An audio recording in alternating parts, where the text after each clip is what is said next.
Alright guys, and we are live once again in Ukraine's capital, Kyiv. Today is a bit of an interesting stream because there is quite a bit of breaking news actually that we have to offer for you guys. Quite a decent bit, and it's quite, again, saddening as well, but definitely things that everybody should know.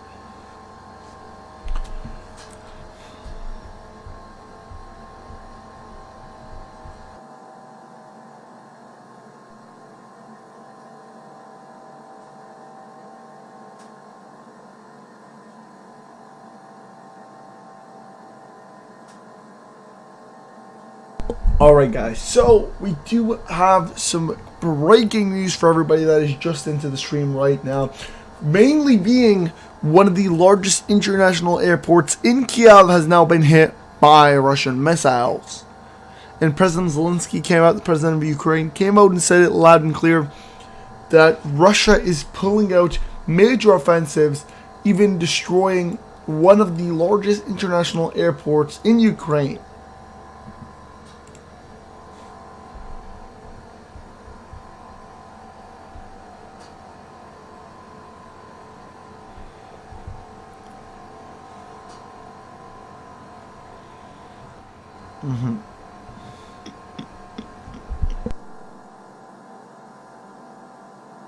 Welcome back everybody, we are streaming to you guys live from the capital of Ukraine, Kyiv, as things start to intensify. And like we spoke about earlier, this is one of the craziest times for everybody, and specifically for Kyiv and Ukraine, one of the most crucial times to be specific here, especially when the Russian offensive really starts intensifying.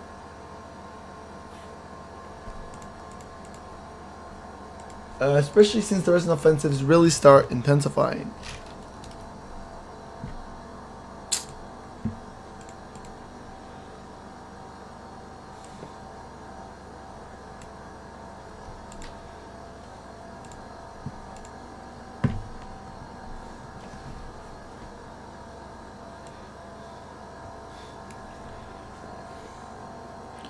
Again, we are streaming to you guys live from Kyiv, the capital of Ukraine, as things start to intensify. Again, earlier there was air raids that were hitting different parts of Kyiv. We've also seen a blackout occur in Kyiv. Literally, a lot of the lights were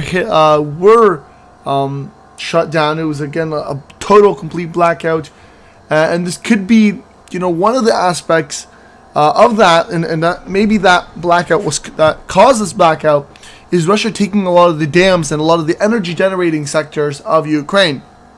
So breaking news guys, one of the largest airports in the capital of Ukraine, in Kyiv, has been hit. 8 missiles rained down on the airport, completely destroying it, wiping it out. And if you look at it now, this major international airport has become dust and just packed with rubble.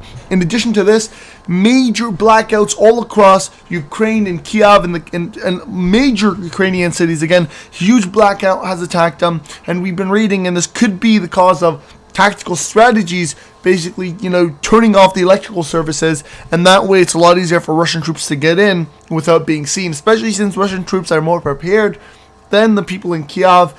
They can go in with night vision, etc., and basically come in and they'll be dominating, and again, they have the advantage in that case. So there is a lot of things going on right now in Kyiv, in the capital of Ukraine, as things really start to intensify.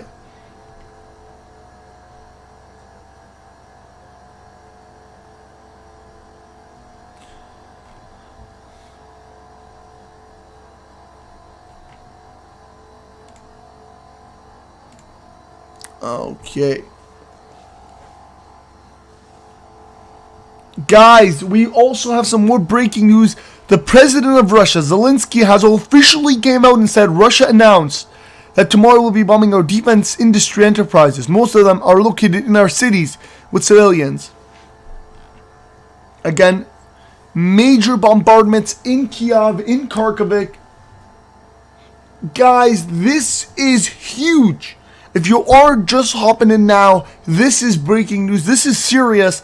Again, Russia's officially taking its offensive. We heard by now, if you just hopped in right now, a major Ukrainian airport was bombed by 8 missiles, turning the whole international airport into rubble. In addition to that, the just released President Zelensky announced just now some breaking news that they expect Russia to bomb all their air defense sectors and their air defense systems tomorrow, and that they're going to completely destroy them. A lot of them are located within cities like Kharkiv, like Kiev, and those are going to be targeted. So he is once again telling and warning people to really leave Kiev and leave Kharkiv. President Putin is doing that.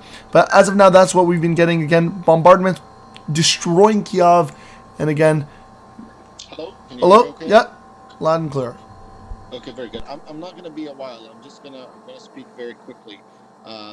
So it's become clear, like I said, we did some analysis yesterday, and it was clear that Russia was going to target the air defense systems for Kiev before advancing any further into the capital. And that is what we're hearing about loud and clear today from the Ukrainian leadership, is their awareness that Russia is going to target those air defense systems. Once those air defense systems are taken out, unfortunately, it pretty much ends the hold that the Ukrainian people and the Ukrainian army has over Kiev.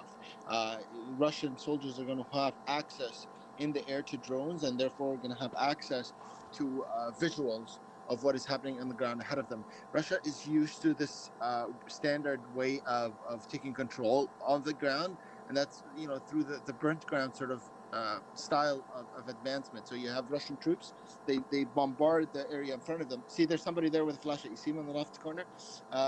They bombard the area in front of their troops, and then they can advance safely. Unfortunately, because of the lack of full control over the Kiev airspace, the Russian troops didn't have any visual of what was happening in Kiev, in the capital. But now, if they do take out all the on-the-ground air defense systems by the Ukrainian army, then they will have full access. And that's what's going to happen over the next couple of days. You've seen the electricity cut out today. This is a new development as well. Sirens right now in the capital of Ukraine, Kyiv again. Can we raise the volume of the sirens? Yep. Can we raise that so we can hear it? Yep. But this is what we've been talking about right now. Sirens. The airport has been destroyed, completely obliterated to pieces.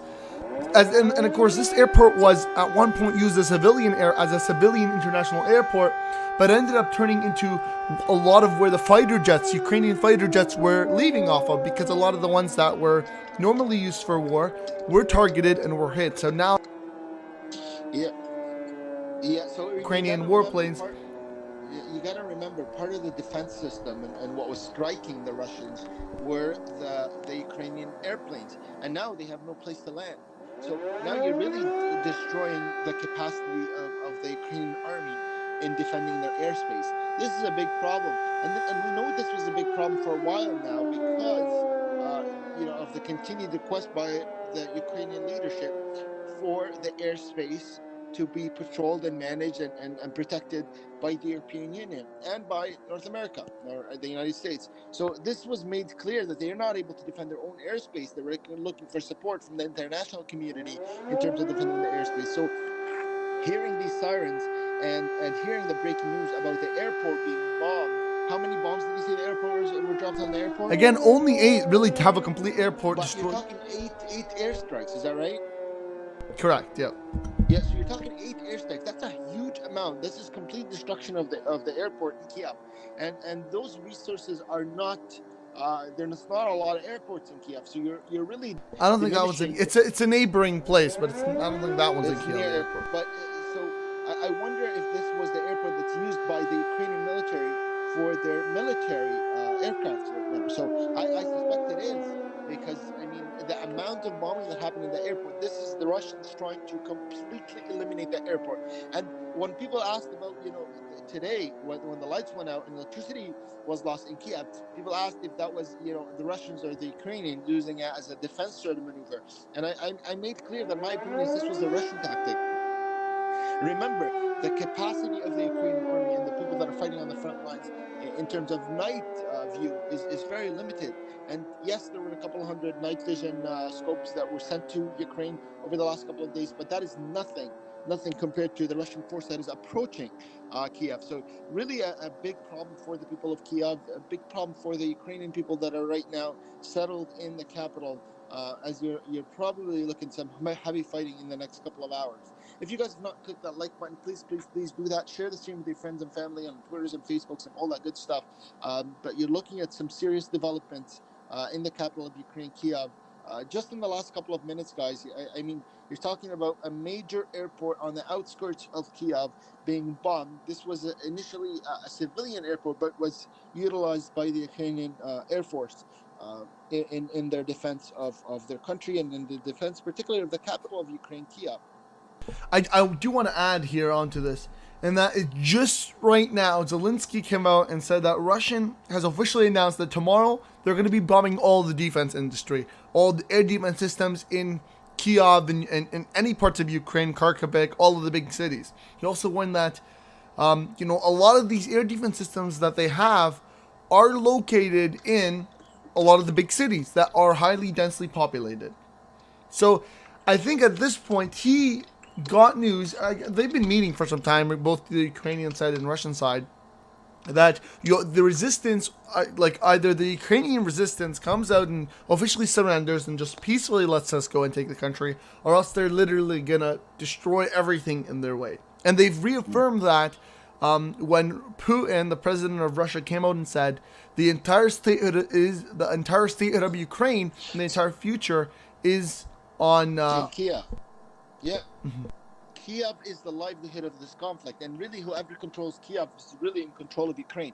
You have to remember too, this is a targeted attack towards Kiev because the Ukrainian leadership right now are in Kiev. So once Kiev's airspace is gone, and Russia has full control of the airspace, and then they surround the city, which they're in the process of doing. You just have the north right now that is not in full control of the Russian army in terms of surrounding the city. Then the country's in, Kiev is under siege. Official siege with no air power and even weaponry that's going to be sent to them through Europe or North America or whatever, they will not have access and ability to use that weapons or to bring them into the capital. So you're really looking at a big problem right now in Kiev, and even the leadership will have a hard time escaping the capital. And I think it's clear that Putin and the Ukrainian army is seeking after the leadership of Ukraine, and they will hunt them down. I really think Zelensky will be hunted down by the Russian army. I think that is exactly what's going to happen. As soon as the Russian military is able to enter the city, I think they're going to go after the Ukrainian leadership, and particularly Zelensky. This has become a personal thing for Putin, and I think that the army is right now is doing this in preparation for that. There's been various army groups within the Russian military that have prepared just specifically for the hunting down of specific targeted individuals. And I mean, there's no one more targeted to Putin right now than Zelensky.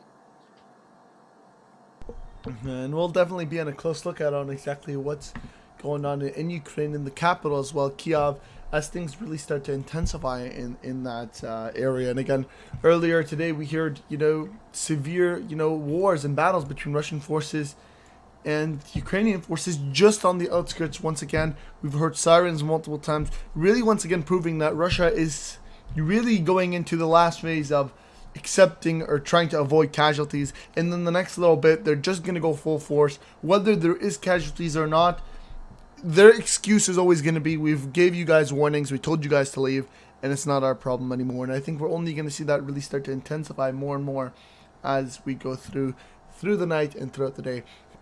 The Russian forces have also seized officially the nuclear power plant. There's a nuclear power plant in Zaporizhzhia, and again, it's been officially seized. And now, in this case, we got breaking news that Russian forces are interfering at Ukrainians' nuclear plant. So again, things are really intense. So what's going on with the nuclear plant and the targeted attacks against that nuclear plant is just going to show that is showing that Russia is not afraid to target these vital and critical spots. So they're willing to risk it. Risk the world essentially. This is a fear tactic against the international community. When they threaten that we're going to use nuclear weapons, this is the way that they prove that they will use them. If they target the largest nuclear plant in all of Europe, and they're willing to bomb it, and you get radiation across huge geographic area. If they're willing to target those areas, don't you think they're willing to release their own nuclear weapons? Absolutely. So this is a strategy and a tactic by the Russian leadership to show that, don't get on our wrong side, because we will do something that that you will fear. And that's I mean what they've done. Guys, again, if you've not clicked that like button, let's go ahead and click that like button. Please do that. It helps motivate, promote the stream and get more people to see it. We want to try and give you guys the latest images and live video footage from the capital and the latest news. We're doing our part as streamers to give you the information. You deliver that information by sharing the stream to your friends and family. Obviously, that's first, people close to you, and then on your Twitters and Facebooks and all that good stuff. And by scrolling to that like button, clicking like, it's like 2 seconds away. And we really appreciate it. Again, you guys are getting live images from the capital as there's reports of one of the largest airports on the outskirts of Kiev, just outside of Kiev, being bombed by eight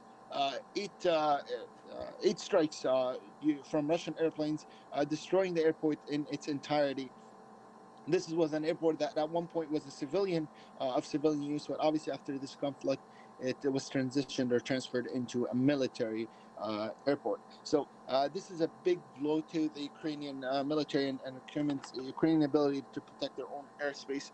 In addition to earlier news today, and as you can see, loss of power in the vast majority of Kiev. So that's unfortunate as well.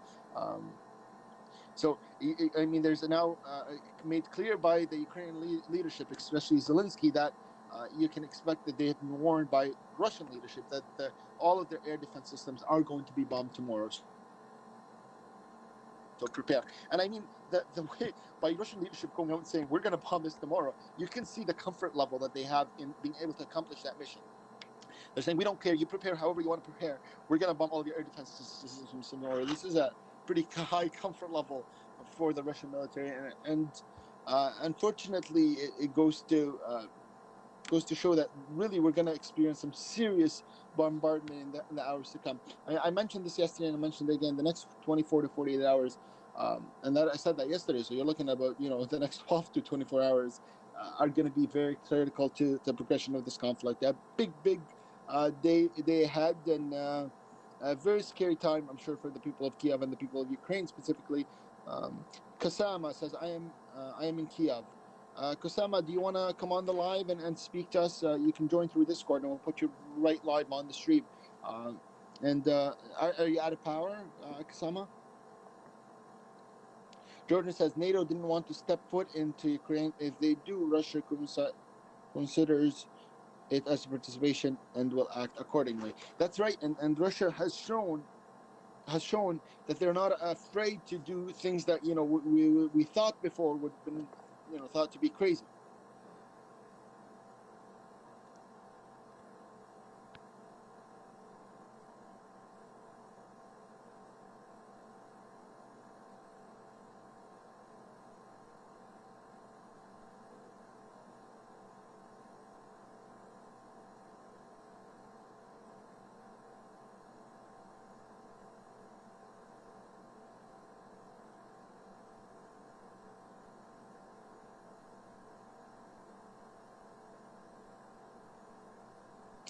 So Geek News, I know you're on the other side there.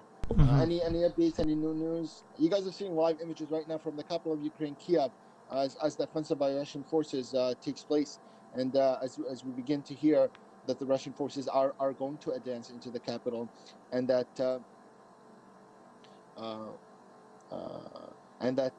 they will strike all of the air defense systems tomorrow. And this is, I mean, they've made it clear the exact day that they're going to make these strikes. So whether they mean tomorrow, as in in the next couple of hours, because right now it is midnight in the capital, Kiev. So in the next couple of hours, you're looking at the morning that we're likely going to see some strikes, some airstrikes, according to the Russian military themselves. We heard some sirens a little while ago, and we reports of 7 airstrikes, on the main airport, Ukrainian-controlled airport that was once a civilian airport but was transitioned into a military airport as this conflict began, and 7 strikes to that same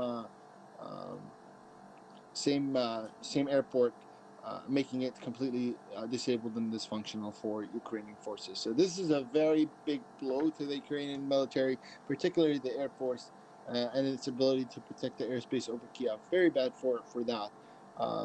So we will see how things flow over the next couple of days, or a couple of hours probably.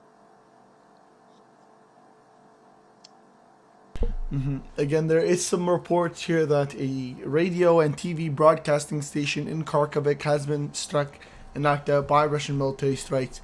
And actually, for the Ukrainian side, there is also some reports that Ukrainian military was able to knock out some Russian positions near Mykolaiv. I don't exactly know where this is, but what I do know is it's in southern Ukraine, to be exact. So southern Ukraine, there is a Russian position that was taken out and is now, I don't think it's under Ukrainian control as of now, but a major target was hit. A major Russian target was hit by Ukrainian forces. Obviously, no numbers right now as to the number of casualties right on the No, Russian again, side as of now, on this Maidan is Square. quite recent, so still there is nothing. But So again, this is the talk about control of the airspace. If you have control of airspace, you can make those targets. But as soon as the Ukrainian army loses control of the airspace, even if it's the drones, once Russia gets control of the airspace, it is game over, unfortunately, for Kiev. And you will see advancement by Russian forces, like we hadn't seen before.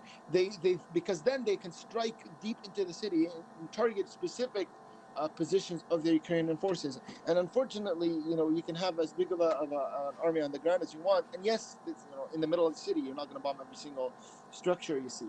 So there will be some casualties within the Russian side, but in large, they will be able to advance and take some hold of the city. Now, how long can they maintain that hold is a whole different story, but we're talking about taking over and advancing into the capital, deep into the capital. And it's looking closer and closer that will happen in the next couple of hours, I think. Again, you guys are looking at destruction of a major airport, and probably the only airport in the Kiev area where Ukrainian air jets and fighter airplanes are able to take off to protect the borderlines of the city. I mean, we were hearing a little while ago about Ukrainian airplanes fighting off with U.S. against the Russian fighter jets. But if you lose control of the airspace, you've really lost Kiev, and I think they've made that clear. Even the Ukrainian side has made that clear by asking for a no-fly zone over Kiev. I mean, if you have control over your air, why would you want a no-fly zone? So that's obviously not going to happen, and the Russian and international community has made it clear that Russia said we will not accept that. That will be an involvement in war, and NATO and the international community made it clear that they will not get involved in war in that sense.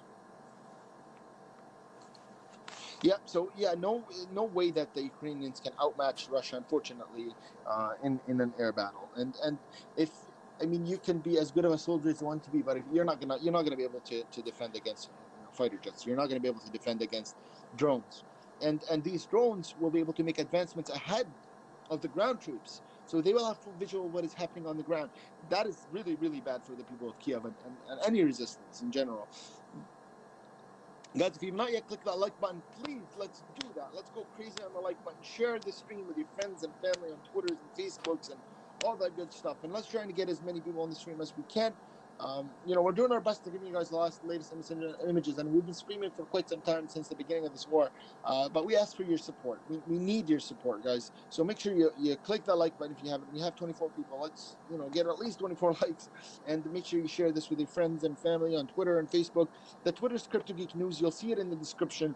If you want to retweet the link there or tweet the link with some hashtags, we would very much appreciate it. Let's try and get as many people aware of what's going on and get them to see what's happening on the ground. I assume soon you will see some cutoff from the vast majority of media outlets. So, we will try and stay alive, but we need your support to do that. We do.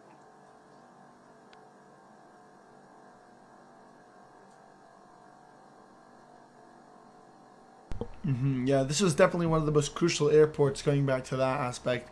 This was a huge and crazy crucial airport for the Ukrainians. This is one of the closest airports that was really used for Ukrainian fighter jets to defend the Kiev airspace. And now losing control of that basically means almost losing a majority of the air power that Ukrainians have in Kiev. And that means, again, a huge advantage for the Russian side, because now they have an advantage. So again, we're going to watch this and really see how it evolves. Again, currently we have a bunch of places that have been targeted by Russian forces, and a bunch of blackouts as well.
All right, Kuzama Gaming.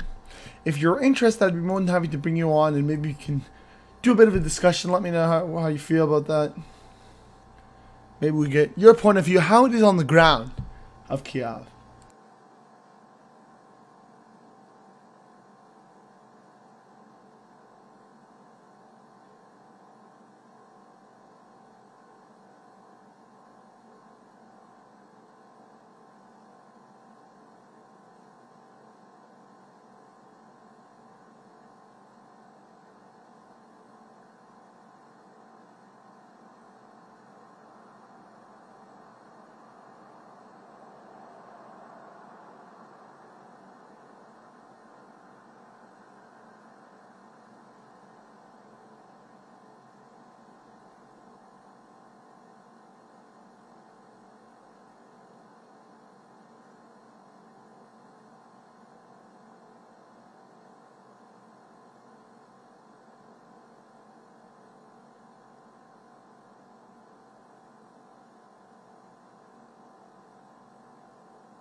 Oh yeah, there is somebody right there flashing light. I do see that.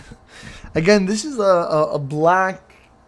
This is a place that completely blacked out. There's no more electricity in this entire area. So again, they are trying to get through with flashlights.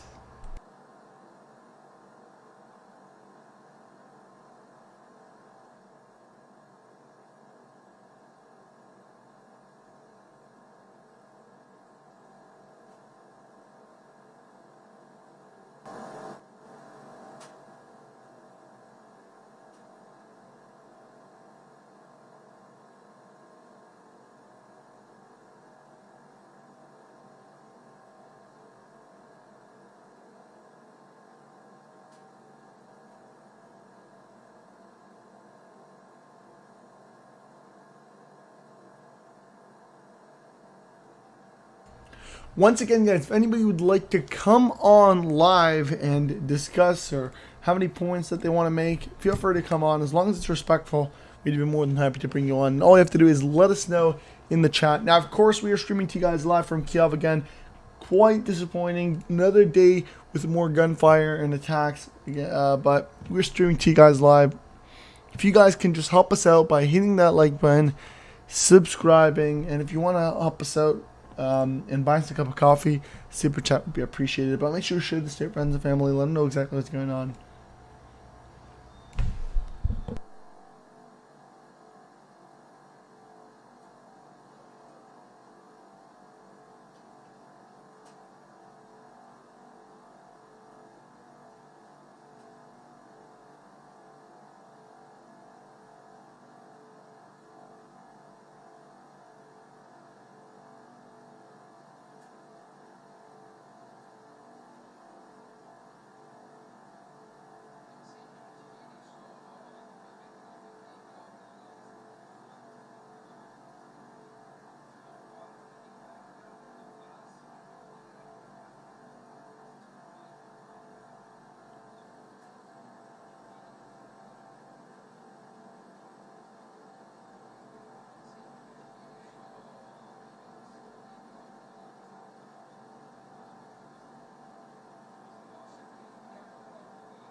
What's up, everybody? Again, we are back streaming to you guys live from the capital of Kiev in Ukraine as things really intensify. Again, we just got reports 8 missiles hitting one of the largest airports, international airports in Ukraine, destroying it to pieces.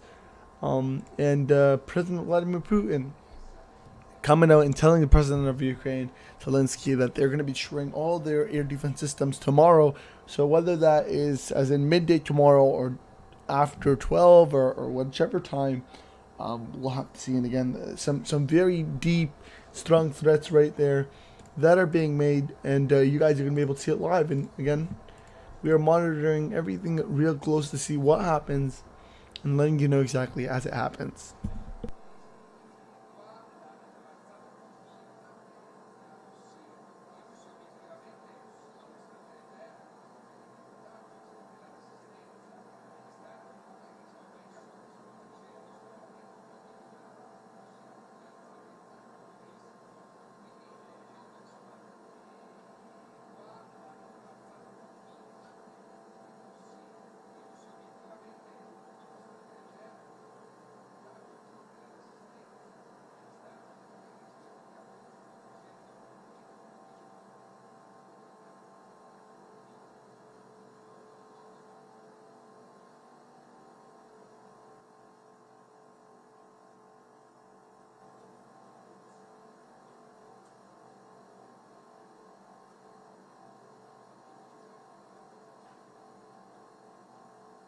Again, if anybody would like to come on and maybe give a point on what they think is happening or what they think is going to happen, or if anybody is in Russia or in Kiev and wants to let us know their opinion on the story or give us some insight, be more than happy to hear what you have to say as long as it's respectful. All you have to do is go on the link down below, join the Discord, and hop in and just say you would like to, say a point or so.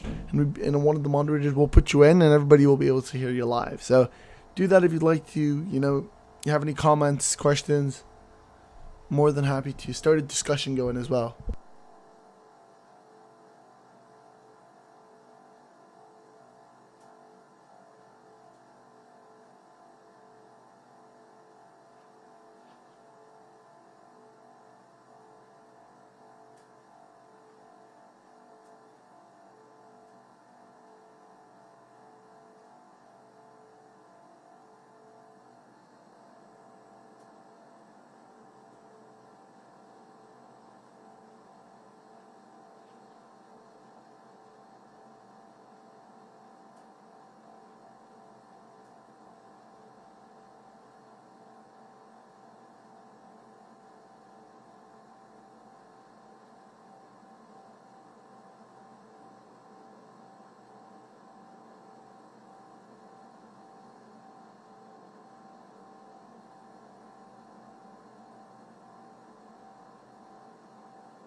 Alright guys, and we are back. We are going to get started in the next little bit, so get prepared guys. Again, make sure you hit the like button, subscribe. If you have any comments or questions. Kusama Gaming says, unfortunately I haven't tell what will happen. Kusama is somebody based in Kiev, in Ukraine. But yeah guys, we do have some breaking news once more on what is going on and all around Ukraine. We're going to still be live streaming it the entire time, so make sure you are staying tuned.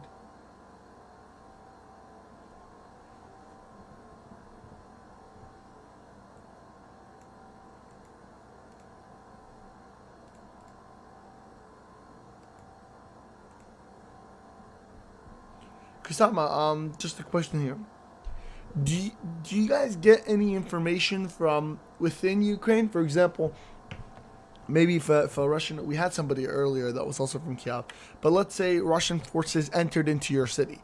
Do you find that out by, somebody from Ukraine that comes on the doors, or you guys get like an alert on your phones, or do you guys just find out when it happens because either you see military vehicles outside or maybe you read the news about it? So how do you get your sources and how do you find your information?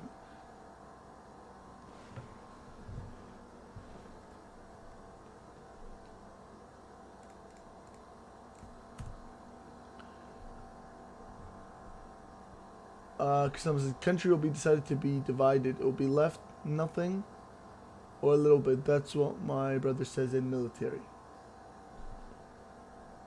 So you're saying that you suspect that maybe they're going to divide Ukraine into parts, right? And say, okay, this is Russia's, and this is...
Kuzma says, we hear sirens on cell phones. Comes information to seek shelter. We have Telegram channels. We look all info. But you have to be careful as a lot is fake news also. Understandable.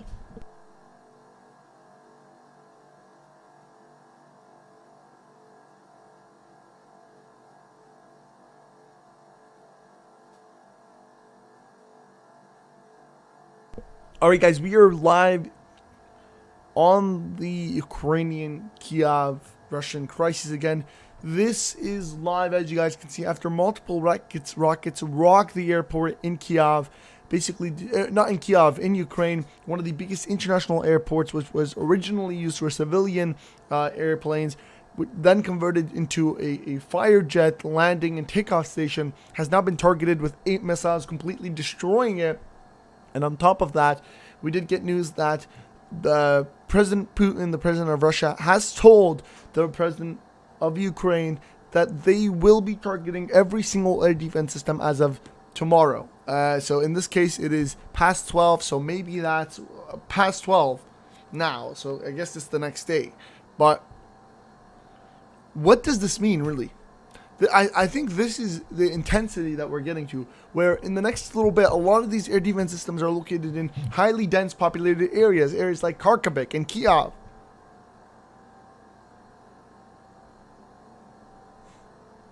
Kusama says, the word is our president is underground shelter that is huge and all elites in hiding there. They're hiding. Do you think, Kusama, and this is why I'd be more than happy to take you on an interview for sure, and really bring you on the Discord, and that way we can speak live and maybe have this nice discussion. But do you think that maybe the president is not in the country? Kusama says normally they attack between 2 and 4 a.m. Actually, I've also noticed that they attack around 6. So between that time, I guess you can say 2, 4, 6 a.m. Sometime in that early morning before light comes out. Kind of in the middle, where before light, but after it's completely dark. So it's like it starts to get lighter, and then that's when we see a lot of the attacks. But Kusama, do you think that maybe the president is not in Kiev and is maybe in the country, in a different country, maybe the U.S., because the U.S. has offered multiple times to really take him out? Or do you think he is standing there still and he's fighting with the Ukrainians? And again, this is why I would have loved to have you on. So if you're interested, Kusama, I'd be more than happy to bring you on. The link is down below in the description. Just join the Discord. We'll put you in the stream and we'll be able to, discuss that.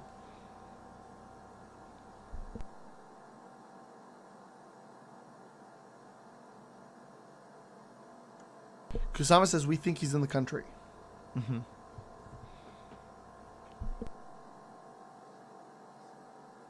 Do you think maybe he is still in Kiev? Again, I remember when he was at the beginning, he was located in Kiev, right? He was based in Kiev. Do you think he still is in Kiev, or maybe is he in a different city? And maybe far away from where a lot of the battles are happening. Maybe they are in Kiev, but...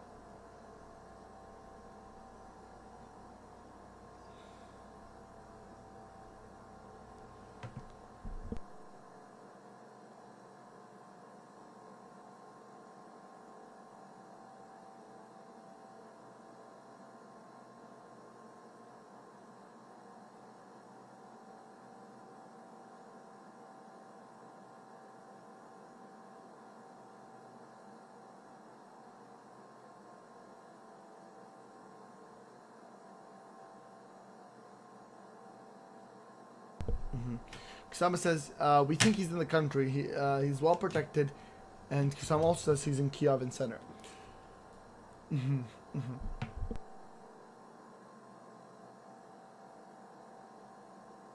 There's also underground city under Kiev. So what you're saying is that he's most likely in Kiev. He's just hiding in the underground Kiev, basically. Kind of like through tunnels, underground Kiev, etc.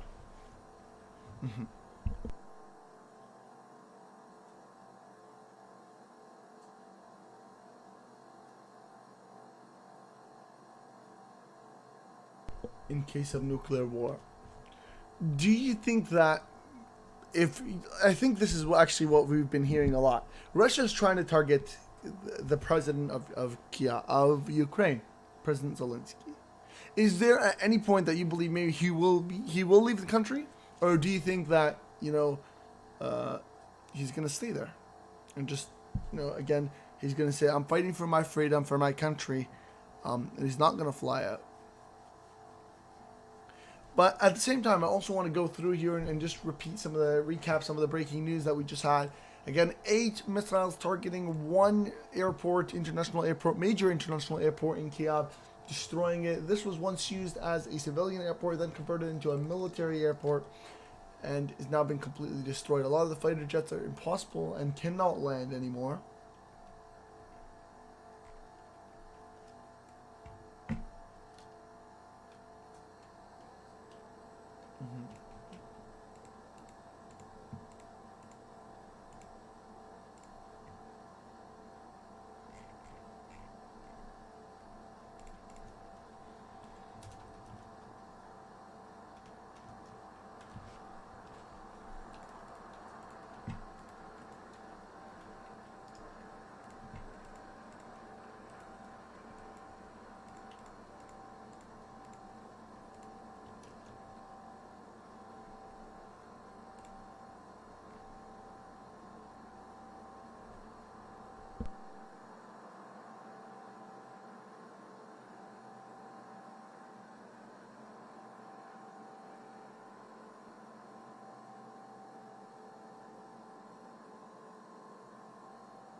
Mm-hmm.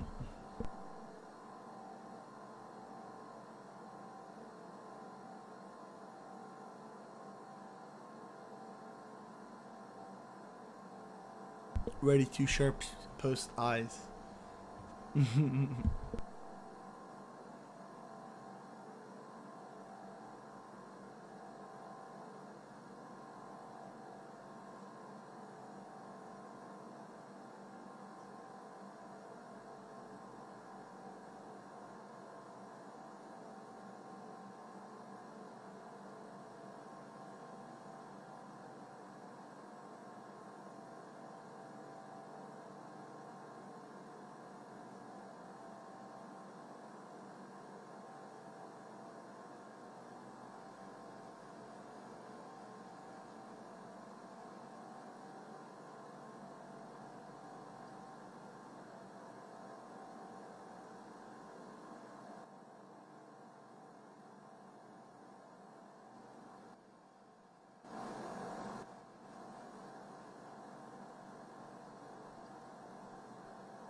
Again, we are now showing you guys live on camera a bunch of different parts of Ukraine. Some of these being the border crossing between Poland and Ukraine. You're able to see a lot of refugees coming in and out.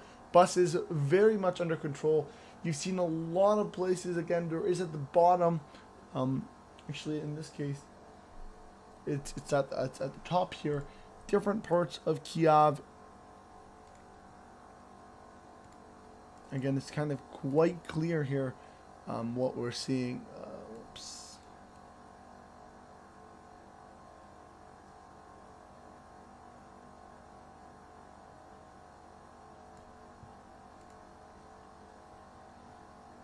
Perfect.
Again, guys, we are streaming back live on the capital of Kiev with multiple cameras. And when I mean multiple, I definitely mean a lot of cameras. Again, we have basically cameras located all around Kiev and Ukraine. Look at that.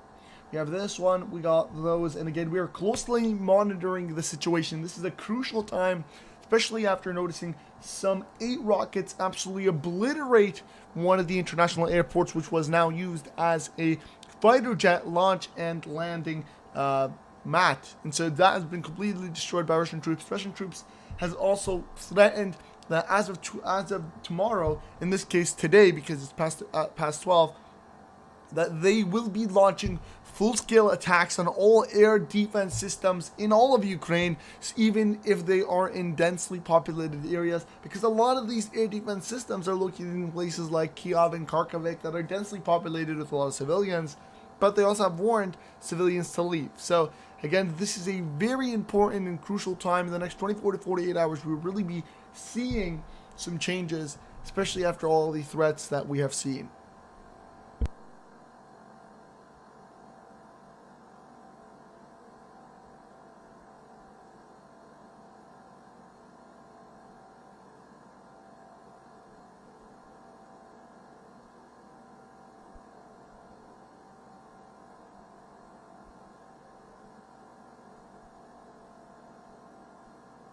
But again, we will be closely monitoring the situation, making sure everything is still, calm and relaxed. Again, we will let you guys know if anything happens. We're closely monitoring multiple sources, multiple cameras to make sure you guys get all the latest news. All that we ask is you guys hit the like button and you subscribe. And you share this to your friend and family so that they are able to see this and the YouTube algorithm boosts us up. And again, if anybody would like to hop on as to discuss, or if you're in Russia or you are in Kiev, or would like to just provide some comments or some information that you've received, we'd be more than happy to bring you onto the stream so you can speak live. All you have to do is hop on Discord using the link below and message in the Discord that you have something to say, and the moderators will more than happily put you in the voice chat, and everybody will be able to hear you live. Although we ask that it's respectful. But we'd be more than happy to hear again what you do have to say. So again, we are live in Kiev, from Kiev, showing you guys multiple cameras, over more than 10 cameras, just so many cameras that we are monitoring right now.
This is huge, guys. We got some breaking news. President Zelensky comes out and just posted a video on social media, and we'll go ahead and read the transcript for you.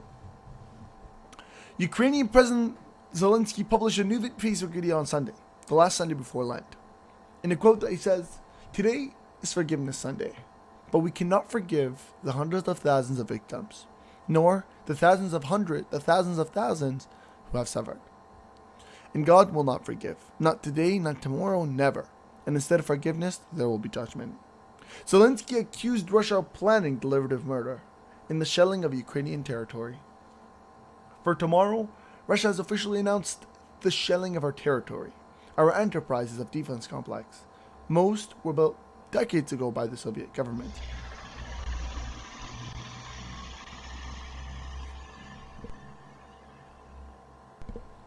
Built decades ago by the Soviet government. Built in cities, and now they're in the middle of ordinary urban environments. Zelensky said thousands of people work there. Hundreds of thousands live nearby. This is murder. Deliberative murder, he added. The videos published on social media on Saturday showed parts of the Ukrainian tank factory outside of Vovchansk, Ukraine, about 85 miles or 140 kilometers west of Kiev, that has been leveled after Russian military airstrikes. President Zelensky also continues on by saying he has not heard from any allies on Sunday, and a quote where he says, "And I have not heard a reaction from any world leaders today, from no Western politician. There are no reactions to this announcement. Just think about the sense of impunity of the occupiers. They announced the atrocities that they're planning. Why?" The UK Ministry of Defense said Sunday Russia's targeting populated areas in Ukraine, likely as an effort to break the country's morale. Again, this is huge, guys.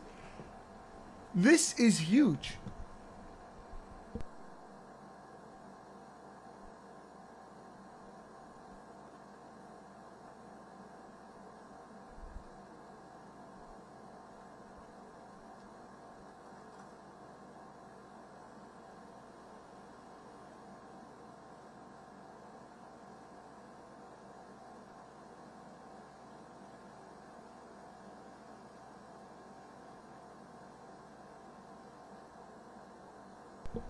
Kusama says, "Thank you so much for doing the great job." No problem, Kusama. Again, we're trying to let everybody know what's going on in Kyiv. That's the most important part. What's going on in Ukraine.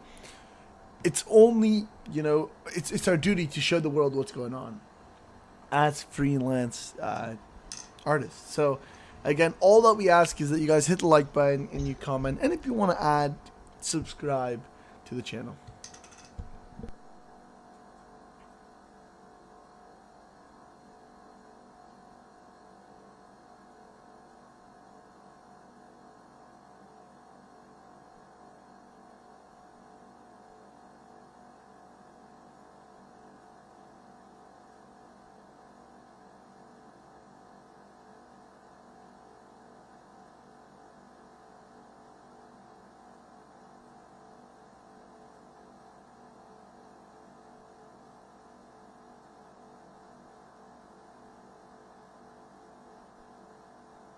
Kusama says, "I have some XRP.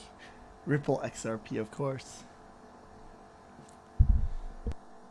To the moon.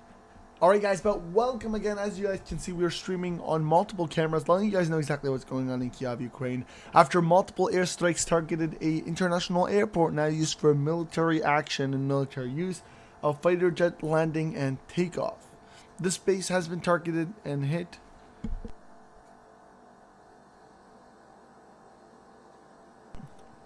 Kusama says, "But at the moment it's not that important." 100%. Again, safety is first before anything else. So make sure you're safe, Kusama Gaming. That's the most important part. Make sure you're safe and then think about your crypto afterwards.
Alright, I just thought I'd check in on everybody. Let's do a quick breaking news update and see what we have here from our sources as well. Some of the updates that we've got. Okay, of course. Freedom Macron discussed nuclear power plant safety and evacuation. But on top of that, as of now... Okay, so as of now, there is some reports of, a good chunk of troops really going ahead, and a bigger chunk of troops, Russian troops, heading to Kiev as well. And we recently got President Zelensky say Russian sanctions are not sufficient enough. That is for the update. Again, please hit that like button, show your support for the channel, hit that like button, share this stream to your friends and family. Let's boost this on the YouTube algorithm, and the way it gets boosted is by hitting the like button and sharing. So if you guys could do those two simple tasks, it would be fantastic. But yeah.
All right, guys. So I want to start off. I'm just coming in. I'm gonna talk a little bit, and then I'll probably be out again. As Ukraine, as you guys watch the Ukrainian cameras in Kiev and all over Ukraine. But as of now, there is a few reports that I definitely want to go over.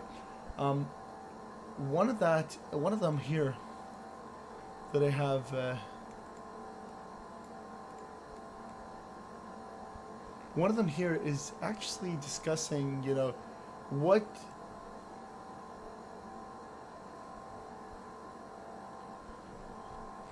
One of them that I have here.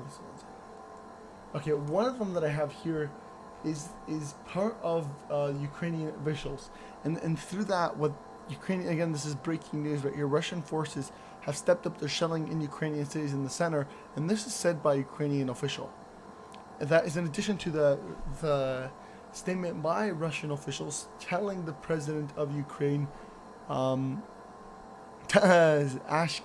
Akash says, please talk. The issue is that there isn't a lot of people in the chat, so I don't want to be just constantly repeating the exact same things every single time somebody comes in. This is why, I kind of leave you guys to do your thing.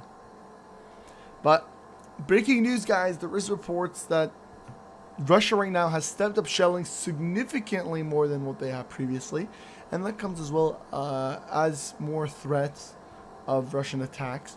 That is, of course, in addition to that, of what Russia has said, that today, since it's past 12 a.m., it's currently 2 a.m., 2:15, but that today is the day they're going to take out all of the defense systems. So we'll have to see, and again, a lot of the defense systems are located in highly densely populated areas like Kyiv and Kharkiv. So the real worry here is that the casualties that are going to come because of these attacks are going to really take a major toll on the Ukrainians, and that's the worst part about it. But yeah, just again, a recap of the breaking news. We do have multiple invasions and attacks on multiple different cities, and of course, President Putin of the Russian Federation has made it clear that today, or in this case because it's 2 a.m. as of today, they will be stepping up attacks and destroying every single defense, air defense system or any type of defense infrastructure, completely obliterate it, whether it's in city or not. So we're paying close attention to that. As you guys can see, I have video cameras live all over Ukraine in the capital of Kiev. If you want to support the stream, guys, and really tempt us to do more of this, all I ask from you guys is to hit the like button, to share this to your friends and family, and if you want to top everything up and be an extra amazing supporter, buy me a cup of coffee by that super chat button. I would greatly appreciate it. Definitely helps us out. But I'm gonna leave now, and I'll be back in a little bit. So stay tuned. My colleague will also probably be on as well with me later. But yeah.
Hello, can you hear me okay? Yeah.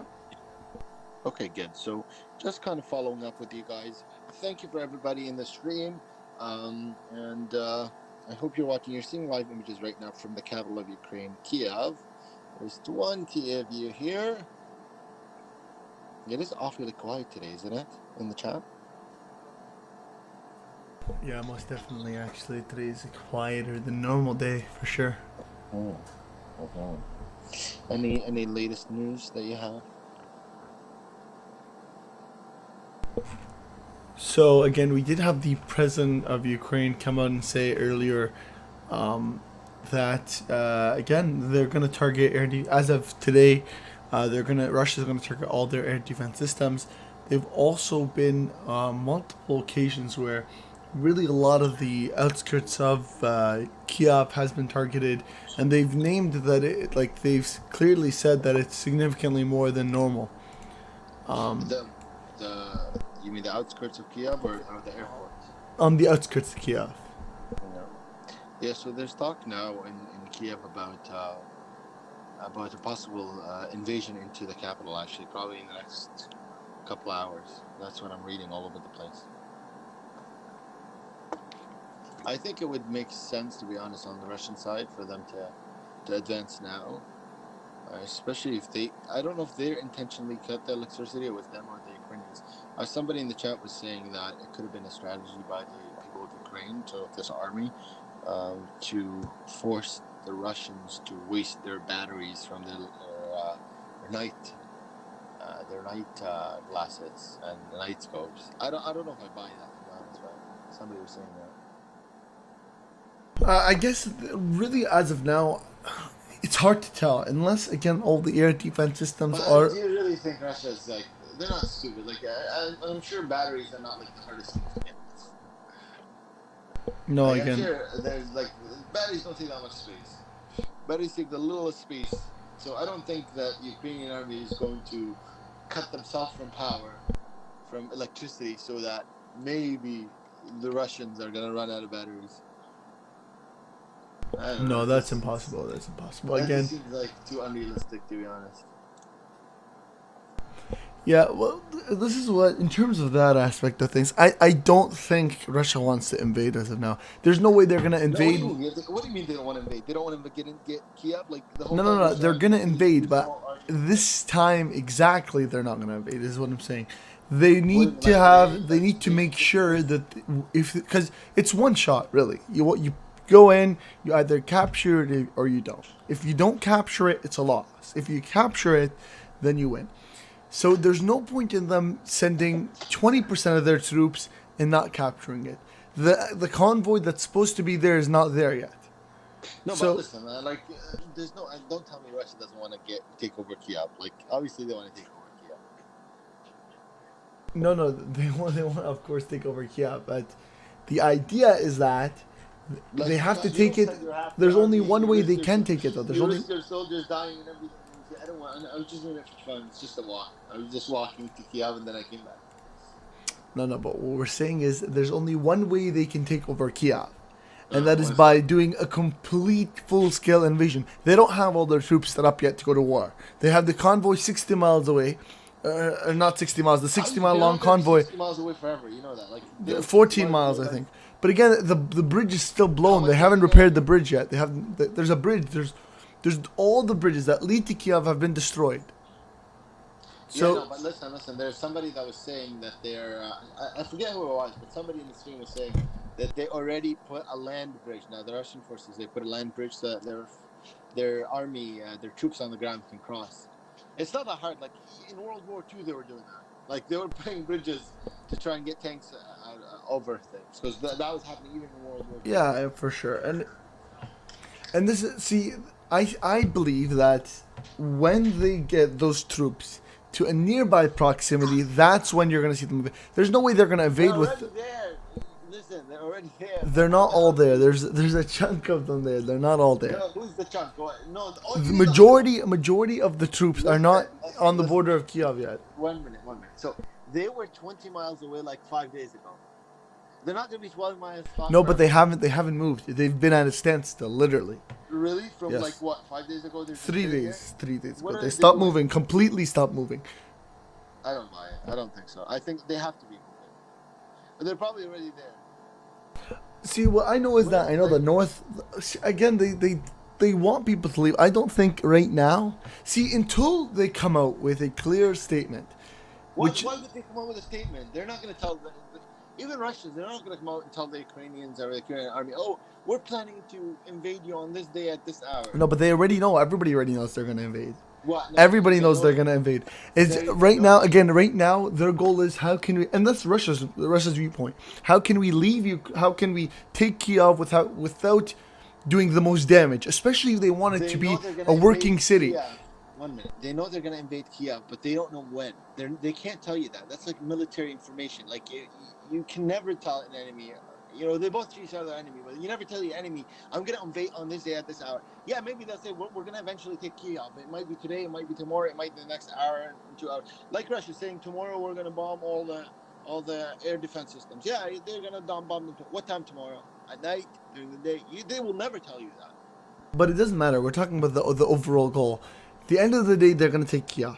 If you want it to be a fully working city, again, but that's again Yeah, we'll see if they want to take. So I don't know. Remember when we had that guy from Russia? He was saying on the stream, and he said, "Yeah, they don't really care about Kiev all that much. They're making it look like they care about Kiev just so they can take attention away from other cities." Like, look at where the bombing is happening right now. They're having Kharkiv. They bombed the nuclear sites. I don't know. And even if they go into Kiev, I have still hard time believing that they can probably kill the president of Ukraine. I believe they can hunt him down and get him. Like, they'll find a way to assassinate him. Like, but then what? Like, you can put another president. What happens after you put another president? You have to walk away someday. yeah. You're not going to have an entire Russian army always in Ukraine forever protecting this new president. Unless, and this is when the big unless question, comes up. Unless they want to bring it and make it become the new buffer zone, which means What? No, who it's cares? How Who do you cares? make it a new buffer zone? You demolish everything in existence. Oh basically. yeah, you're gonna kill how many men? Listen, Kiev, just the capital, has 3 million people. What? You kill 3 million people? No, but that's what we're saying. What's gonna? That's How- why. how That's do but you- that's how what I'm do you saying. make it He's gonna how do you send. make it That's buffer? what he's doing is he's telling people, listen, leave Kiev, leave Kharkiv. Okay. Let's say even Europe has opened you a border. He wants Wait, people to leave because of that. One sec. Let's say 1 million people. Let's say 1 million people listen to Putin and they get scared, and he says leave Kiev, and they do. What about the other 2 million? He can't. How do you make it a buffer? I don't like. You can't unless you're planning to put your entire army there forever.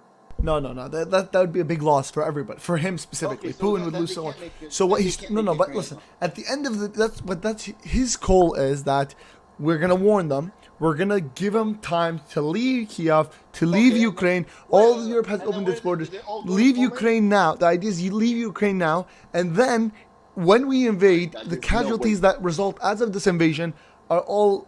We already told you there's going to be casualties. Okay, You listen. didn't take. Your responsibility is to leave. and listen, And anybody I that believe stays you. after that time period is fighting for the country. Means and in his point of view is he's an enemy. I don't care what his point of view is. What I'm saying is, yeah, they can leave. He can tell them leave Kiev. Then what? Where did they go? Are they gonna all go to Poland? And even if they do go, all of the people in Kiev go to Poland. You have still the rest of the people in Ukraine. And now that there's a lot of people dying, and it's like they're Russia's the enemy, they're never gonna be able to like keep control of the city. Then what? I mean, you can't have a buffer on a country that the people of it hate you. No, but this is the difference between keeping the country with its infrastructure and keeping it without. If he wants to use the country and he wants to replace the government, then yes, then he can't. Needs the infrastructure. But if he decides at some point that it's either lose Ukraine and lose all my troops and Ukraine stick with the same government, or I go ahead and I just completely destroy Ukraine, and now it's an empty piece of land. It's an empty piece of land. Make it a buffer if you're gonna destroy it. Okay, the idea of a buffer zone is it's like a flat piece of land that you monitor 24/7 to just see. It's kind of just like an empty space in between you and your enemy. And right now, Putin's enemy is NATO. So him and Europe. It's an empty piece of land closely monitored by Russia. This is going to create a ton of headache for Russia. Because now, if he does flatten or try to flatten Ukraine, he's not going to be able to flatten Ukraine. Ukraine is too big of a country to be flattened. No, but he's gonna. The idea is he's gonna destroy. He's gonna destroy 90% of military infrastructure. 90%. You're gonna have. But the thing is, then he's gonna start getting headaches. It's like what happens in every country where you do that stuff. When you do stuff like that in any country, you start getting people rebuttaling back, right? No, but that only happens. See that's the difference. You're in Russia right now. You can start having that. Remember, Russia's like there's a lot of even Ukrainians in Russia, and on the outskirts, like all these countries around Russia. Then what would you start having like people attack in Russia? It's gonna be a big headache. I'm not gonna lie. It's gonna be a very big headache. Again, it all will depend on how he sees it and what he wants it. If he wants a fully functional country, then what he's gonna do. Honestly, as of now, his only option. Your voice is fading. Yeah, it's off. Oh, yeah. Maybe it's my phone. I don't know. Maybe, but I think if he wants. Again, it really depends on what Putin's plan is, and that's the only thing that's going to decide. I'm not going to lie. I think really Putin. I don't think he cares about Ukraine. I don't even think he cares about Kiev. I don't think he cares about any or NATO or anybody. I think he cares because the only reason I think he went to Ukraine is because he was pissed off at the president of Ukraine.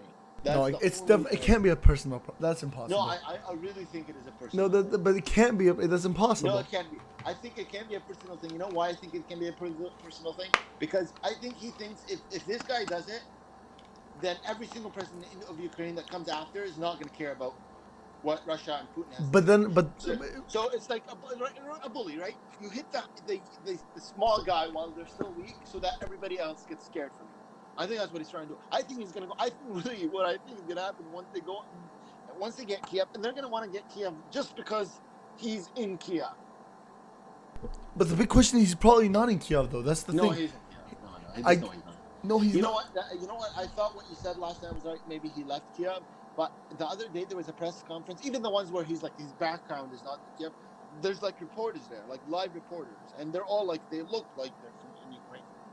And they would but that doesn't mean anything, you know. But that doesn't mean anything. That doesn't mean look doesn't mean is again a lot of like there's no way he left Ukraine and these reporters that are there with him are gonna ask him the question, oh why did you leave Ukraine? Imagine the morale crash.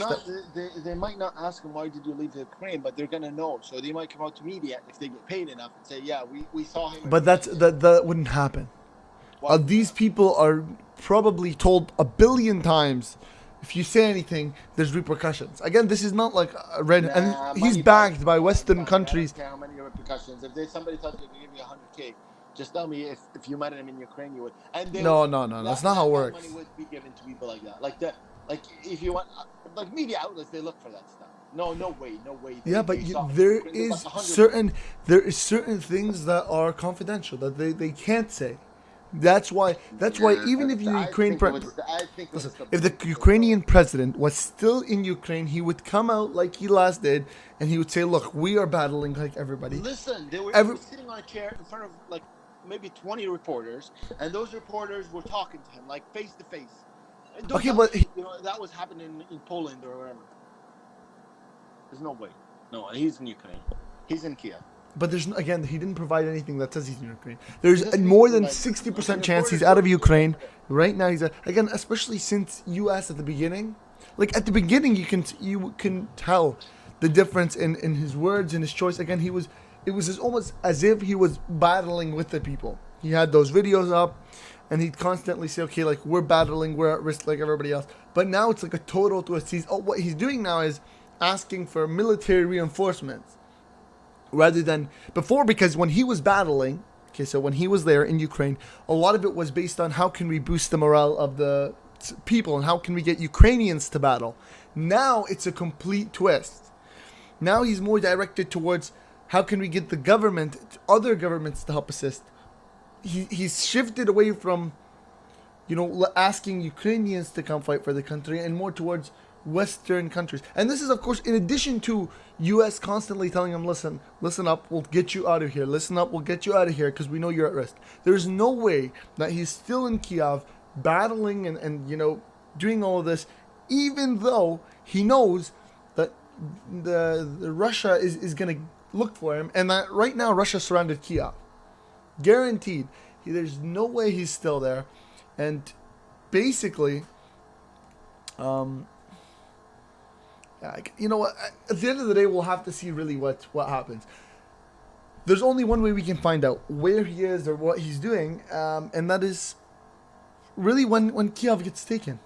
And if Kiev gets taken, again, the resistance in Kiev right now is quite strong. And that's Listen, they're going to take Kiev. I'm telling you, I can see the future. I'm not officially seeing the future, but I can see how this thing is going to go. That Kiev is going to get taken, Russia's going to take it. They're going to take it. They might lose a lot, but I think they're going to take it. And Putin wants to take it, so they're going to take it. It's a personal thing. I don't care what anybody says. I really think this is a Putin thing. I think this is his ego. I think the guy pissed him off. He said something, really threw him off. And Putin was like, you better listen or I'm going to come after you. And he said, you can't do nothing.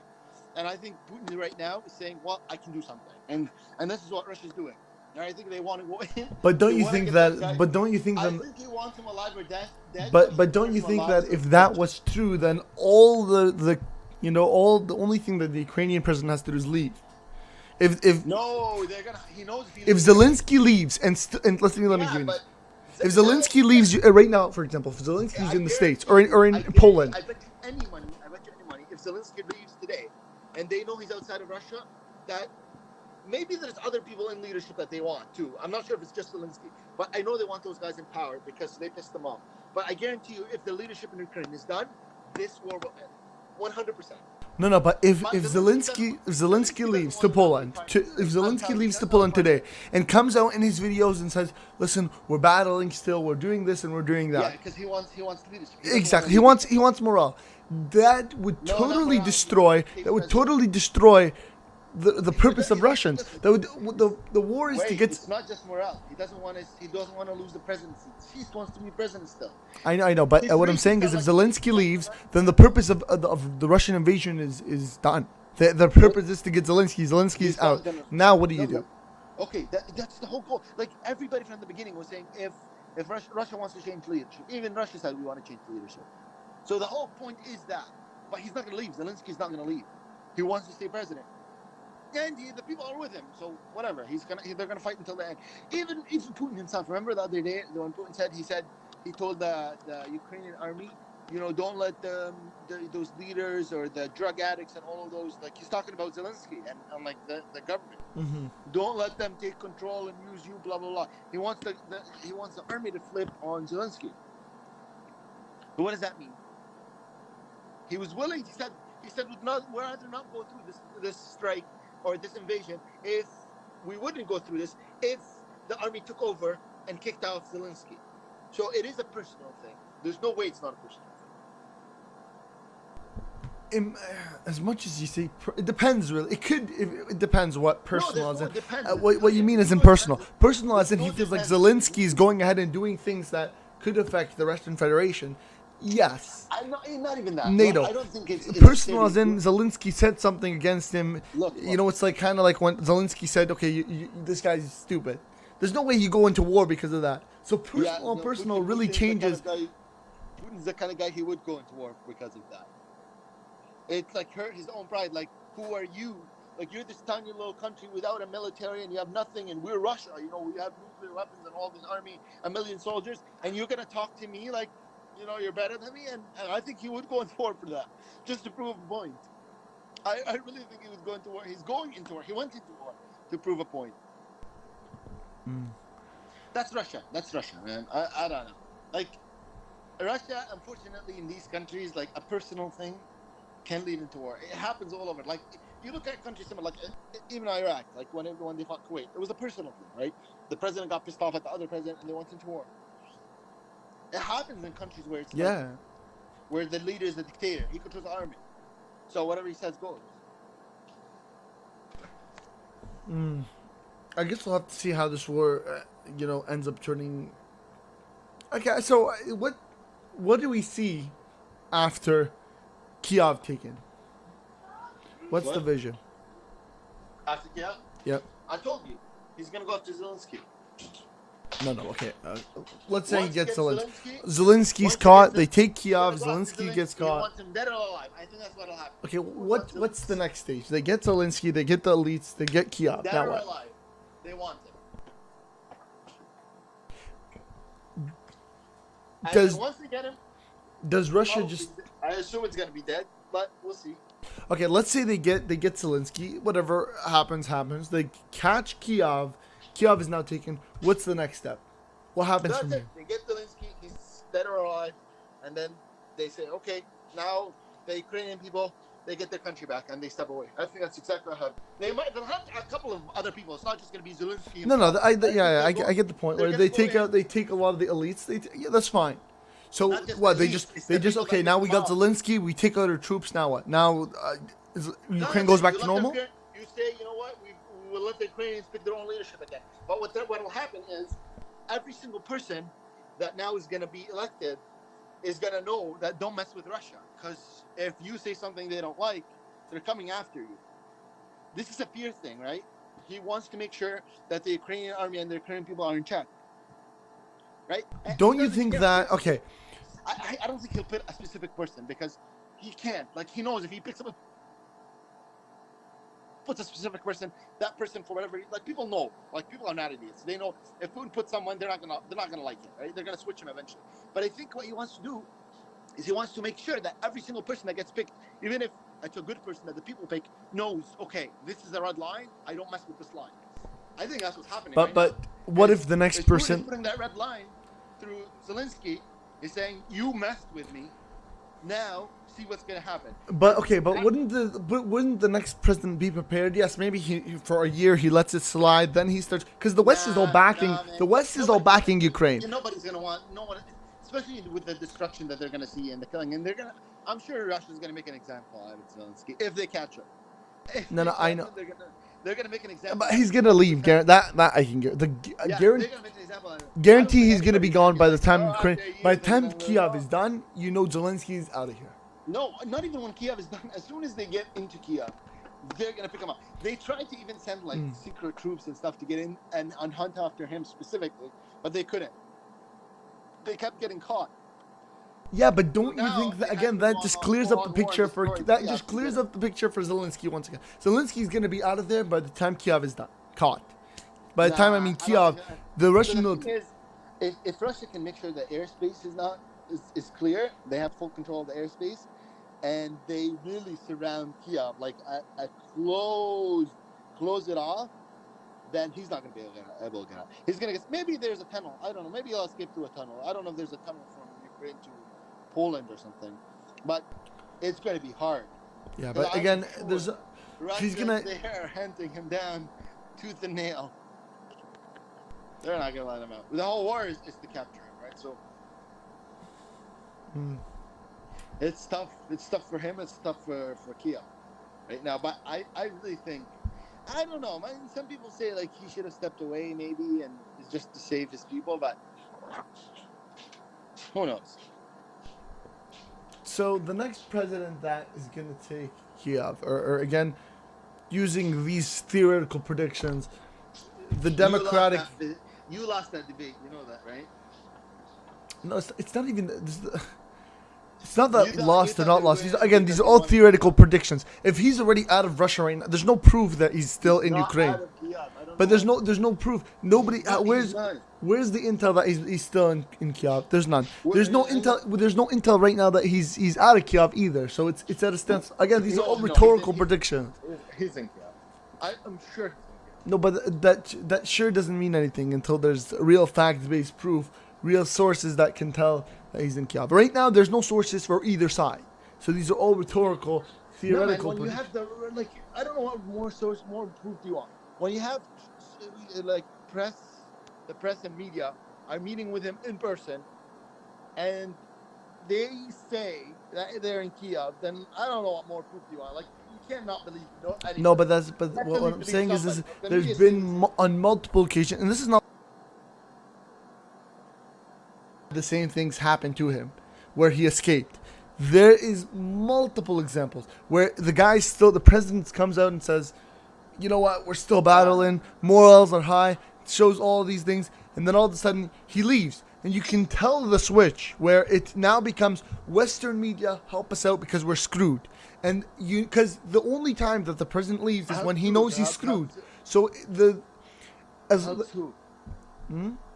Helps who? Who's the Western media gonna help? Or us to truth? No. The idea is that when the president is in, he focuses a lot more on internally. Everybody come, let's go battle. We're fighting for our freedom. The second you can tell that the second he leaves is also the second he knows internally that we're lost. Because if he feels Exactly. but he knows. Nobody else knows. But what is 100%. the way you can find out is a lot of them tend to shift instead of focusing and telling people, listen, let's go ahead and let's fight for the freedom of our country. A lot of them, when they leave, they shift towards Western countries, like in this case, Zelensky asking Europe and the U.S. we need help because we can't. And he starts to do those. He focuses more on how can we get external help from internal help instead of internal help. What he's doing now? That's exactly what he's doing now. No, And that's how you know something's still up. Plus, he at the beginning he was posting videos to reassure people, listen, I'm fighting with you. I'm in the country still. Now, if you see him, there's not a single video that came out that shows proof that he's inside Kiev or anywhere in Ukraine. A lot of them are. I don't think so. A lot of them are, okay, here's a background that nobody knows, and let's discuss as if I'm still in Kiev. But there's nothing that shows. If he was to show himself, again, a video that says, listen, I'm still in Kiev, all that, okay, people will come back and it'll just give everybody a boost in morale. But he can't do that anymore.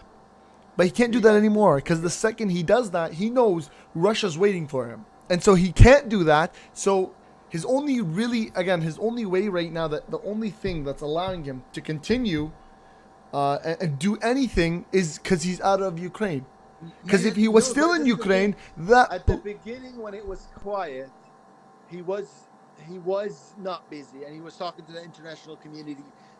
But now, because they're busy in Kiev right now, they're busy. Like, they're fighting on the front. Now he can't make as many videos. That doesn't mean. Oh, there's somebody with a. Do you see the two people with a flashlight? Yeah, now, I know. They're busy. He's not gonna come out and keep telling you, "Oh, I'm still in Kiev. I'm still in Kiev." Can't do that, man. They're fighting on the battle. There's like airplanes everywhere that are getting bombarded like crazy in Kiev. You want the president every 2 seconds to say, "I'm in Kiev." And plus, remember, like, everything's being monitored right now by Russia, and everybody makes a cyber thing. Exactly, that's what I'm saying. Everything's being monitored by Russia. Even their phones. And like, so he would be there. Video, But that's what I'm saying. Everything is monitored by Russia right now. He can take zero actions without Russia finding out. There's only one way he can. There's only one way he can. On the ground. I'm talking about social media. You're talking. But he's in Kiev right now. Still, he's in Kiev. They would be, if he's actually in Kiev right now, then they wouldn't focus on anywhere except Kiev. Right now, imagine they're hitting Kharkiv and they're hitting some ports. Why would you, if you want one specific person, you direct your entire military there and no one else, and nowhere else, unless you know that this person, the person you want, has an easy way out. And that no, wait. No, that's not why. Boston, first of all, Ron Rikkonen says they will never tell anyone or show anyone where he is really. Common sense. Exactly. See, there's the thing. First of all, I think he is hunting after him, after the president of Ukraine. But you have to remember, they're getting hit. Like, as they're driving, remember at the beginning, they were going directly to Kiev. That was the entire Russian army. But the Ukrainian army is not going to leave them just drive all the way to Kiev and then, no, welcome. There was obviously resistance that's happening on the way, and the Russian forces are not going to just sit being shot at and not go in. When they saw resistance coming in from Kharkiv, they started attacking Kharkiv. Okay. Let's. I'm going to ask you this clear question. This will kind of. Now they're seeing that the Ukrainian people are behind him. Now, if they want to get him, look what's happening now. Even in Kiev, they have to fight these battles to get into the middle of Kiev and change change him or kill him or whatever, do whatever the hell they want with him. Okay. But look how much fighting they're having to do. Let's okay. Do you think that if listen, let's be real. If he didn't just want him, what is his name? I keep forgetting. It slips my mind. Zelensky. Zelensky, yeah. If he didn't want Zelensky specifically, you know what would have happened? What he wouldn't have come out and said, "Hey, Ukrainian army, change your leader or whatever. We don't want to." No, because again, he doesn't have a personal. Again, he has a point he wants to make. Like you said, he has a point he wants to make, and that is anything that disrupts, anything that he believes disrupts the Russian Federation or anything that impacts it, they're gonna face a consequence for that. And that's why he's saying, okay, right now the issues with Zelensky. Let me tell you something. If it wasn't personal, you know, at the beginning when they first went in, they saw Ukrainian army on their way, like they were walking side by side. I seen videos like Russian tanks against and then you see like 5 Ukrainian soldiers just sitting there. There's a Russian tank right in front of them. They can't do nothing, and the Russian tank doesn't shoot at them. Why? If this was a war that they didn't want Zelensky, it wasn't a targeted war, and it wasn't like I want this guy specifically. They want at this point they want to recontrol the government. But they want to recontrol the government. Yes, I agree. But at the beginning they didn't. It's clear. I don't know. Like I seen 100 videos at the beginning. No. Again, they don't. They want to just change. They want to replace the government. That's what they want. At this point, Russia doesn't like the government. They feel like they're. Do you remember the guy that stood in front of there was like a convoy of like 100 military vehicles. Yeah. The Russian military cars. Remember the guy that stood in front and like stopped the whole road? Like a brilliant guy. Whatever. I respect that. But if they really wanted to like just go over and control Ukraine, they would have ran him over. Like, yeah. But I mean, like, they would have ran him over. Like, if this was an official war and they didn't want Zelensky. No, again, Russia. Think about it like this. They could have just ran him Ukraine over, used to be at some point. Ukraine was part of Russia, though. At some point, Ukraine was part of the Soviet Union or Russia or whatever you want to call it. So again, at the end of the day, in terms of people, they don't hate each other. To them, they feel like we're the same. The only issue is with the two governments. And that's why even when a Russian soldier sees a Ukrainian soldier, he doesn't see him as his enemy. And this is what we were talking about. No, but listen, that changed. He sees him. He sees him as this person is similar to me. That was the case at the beginning. No, now they do see him. But see again, right now Russia's trying to go in. They don't like the government of Ukraine, and they're trying to switch it. That means that there is a government issue. But even if you hear, I'm just like, even when you hear Putin, like if this was an all-out war and he didn't, like you said, he just wanted to just take it over, he wouldn't be giving civilians a warning. Again, no, I didn't say that. I said Putin wants Zelensky. Yeah, exactly. That's what we're saying. But it's not Zelensky that's the issue. He wants the government to be replaced. It's not a person. At this point, he just doesn't like the government. He feels like this government is working against the Russian goals. This, by the way, happens a lot. A big country, a strong country, they see these countries as like they're like a child, like a little boy. And you know what? If he does something bad, you just give him a tap and they listen. And when he saw Zelensky, because it always starts with one person that speaks up, right? So it's against the bully, right? You always start with one person that speaks up against the bully, and then the rest start to speak up. So if you don't shut down this first person that spoke up, then you're in trouble. And I think that's what Putin saw. He saw Zelensky speaking up, and he's like, "What? Who the hell do you think you are? Speaking up against me?" And Zelensky was like, "You know what? Who the hell do you think you are?" And this started like a like tit for tat, but Putin took it personal. He said, "You know what? Your army is the smallest. You have a developing army. I'm not going to say that's inaccurate. I mean, the Ukrainian army relative to the Russian army is nothing. But so he said, you know what? I'm going to get you." And this is how things started rolling. And I think that maybe that's why even Ukraine tried to get into NATO, and maybe NATO was the starting point. That's why they got pissed off at each other. But I think when it started, Putin was like,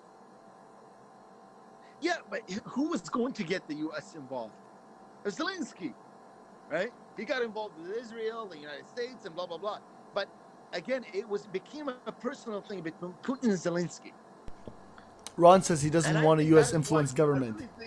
That's what I'm saying exactly. See, my point is that it doesn't matter who Zelensky is as a person. Russia just doesn't like the government and says, okay, you know what, this government is not working with us, so we're going to replace it by will or by force. If the government decides that Yeah, but Let me but that's why Russia's saying. That's why Russia's telling them, listen, surrender, so that we don't have to go ahead and have all these civilian casualties, because they don't have a problem with the people. They have a problem with the current government. Yeah. He wants them to leave so that he can put his own government, and then it's done. I don't think it's the entire government. I think it's No, but it is the entire government. If it wasn't the entire government, he wouldn't be sending a military. All that he would do is... No, yeah, because the government is backing this guy. So once they lose the head, it's like war back in the day, right? There's the general. Once he gets killed or shot or whatever, the entire army runs away. And that's what they're seeing it as. Zelensky is this, spear. Is this spear. So once you knock off the spear, the assumption is everybody will run away. So I think even Zelensky knew that. You know why? How I know he knows that he knew that they wanted him. You know how I know that? Remember when at the beginning they said we want to negotiate? They were going to negotiate. What stopped the negotiation? Do you remember? This was like day 1 or day 2. Do you remember? It was the place. Yeah. It was the place. Zelensky wanted it in Poland. Putin wanted it in Ukraine and in a city that the Russians control. Why do you think that place mattered? Common sense. Yeah. Why did the place matter? I'll have you answer that one. Well, it could be, again, it could be, he's scared that they could be targeting him in that city. He knows that they want him. They want him specifically. So he knows if I go there, they may betray me, and that may be the point where they capture me or they kill him or whatever they want to do. He knows. So he didn't trust the spot. He knows that Putin will do, and I'm not going to lie, Putin would do that. Like, he's like that kind of gangster. In Russia, they're crazy. And there was a report, by the way, of even recently, like a little while ago, when they had the meeting, that somebody from the Ukrainian side was killed in the meeting. Yeah, one of the delegation. It's crazy. It was in one of the articles. I don't know if you read it. Yeah, it was one of the negotiators, actually, or Ukrainian negotiator. He got killed. One of the negotiators. So he knows that if I go on their land, like around the area that they control, hell no. But that means he knew. That's the thing. But things have changed now. I think now it's a different story. Now it's not like before where they can just watch Zelensky. Now there's like the Ukrainian army is fighting them before they get to Zelensky. So they have to fight a war. Yeah. So, I guess we'll have to see, honestly. At this point, it's quite complicated again. It's an interesting sort of look, but... Definitely. And again, there are different sides to every story, different visions to every story.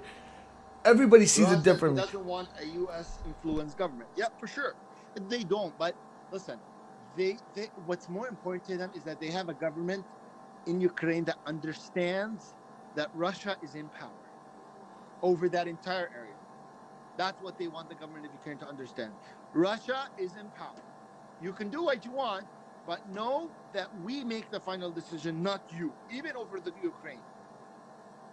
Alan says tanks and large vehicles lumbering around make easy targets. For sure, they do, absolutely. That's why I've been saying this for a while now. Every single day that the Russian tanks are on the streets and just sitting there or stalled, this is very bad for Russia. They're gonna get a lot. Again, yeah, but like we spoke again, really, Russia's capabilities are what they're showing right now is nothing in comparison to what they actually can do. Again, and there's some gunfire, but this is kind of like play to them. This is play fighting. We scare them. I really don't think this was play. I think at the beginning they started easy and they were play fighting. I think they thought they were going to, but I think now they know it's not play fighting. Like, you know how I know? It's because, remember the troops, they had sent like a small number of the troops that were outside by coming in, like 10%. And then suddenly they sent 50% of the troops that were outside. So they knew, okay, this maybe we thought at the beginning was a play fight, but now it's a real fight. No, but at the end, they're not, again, even with, let me tell you this. They have 100,000, let's say in this case, 50,000 or 100,000 troops that they're like, we're going to use these to joke around with, to scare. Joke around with To scare, to use again. The military, the Russian military is like 2 million. The Russian military is like 2 million. No country is throwing enough. No, but think about it like this: the Russian military, Even the United States, if they all the come Russian down to military is 2 million. 2 million.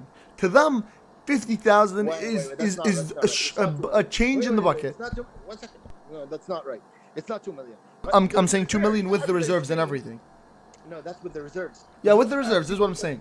With the reserves. are people What that they are did is they called 100,000 or in this 100,000 total of the reserves You know that what we are need to find out? You know what we need to untrained, find out? not ready to war, and they said, "Listen, here's a weapon. Just go in and scare them. That's your goal. Go in, scare them, and that's it." Nah. And out of the 100, there could be a major loss. They sent 50%, so 50,000. 1 second. First of all, you have to look at active personnel. You can't look at the number of reservists. How much active duty members does Russia have in their military? No, but do not tell me that. Do not tell me that their active personnel right now are going in with nothing. If you read the article, like the equipment that they're holding is things that number one are outdated. Number two, a lot of them are not equipped. They have What do you mean not equipped? weapons. They have like they send them in with literally a gunner of some sort, and then they tell them going. They're not equipped with any of the real military gear that they should be. They got planes shot down. You didn't see the show, the big show they put forth on the first day, and helicopters and No, again, yeah, I agree. They did send helicopters. so Ron says, But they sent look- the expandables. Oh, maybe I don't agree. I think at the maybe at the beginning. I think at the beginning. No, they- but they- even they- till now, I don't know if you've seen the video of every year, every few years, there's an event. It's called War Games. It's for every country. They go and they show some of their military capabilities. Okay. And it happened a little bit before the battle, a little bit before this invasion. If you watch the videos where Russia's really shooting out rockets, these people shoot like 1,000 rockets a minute. Don't tell me that if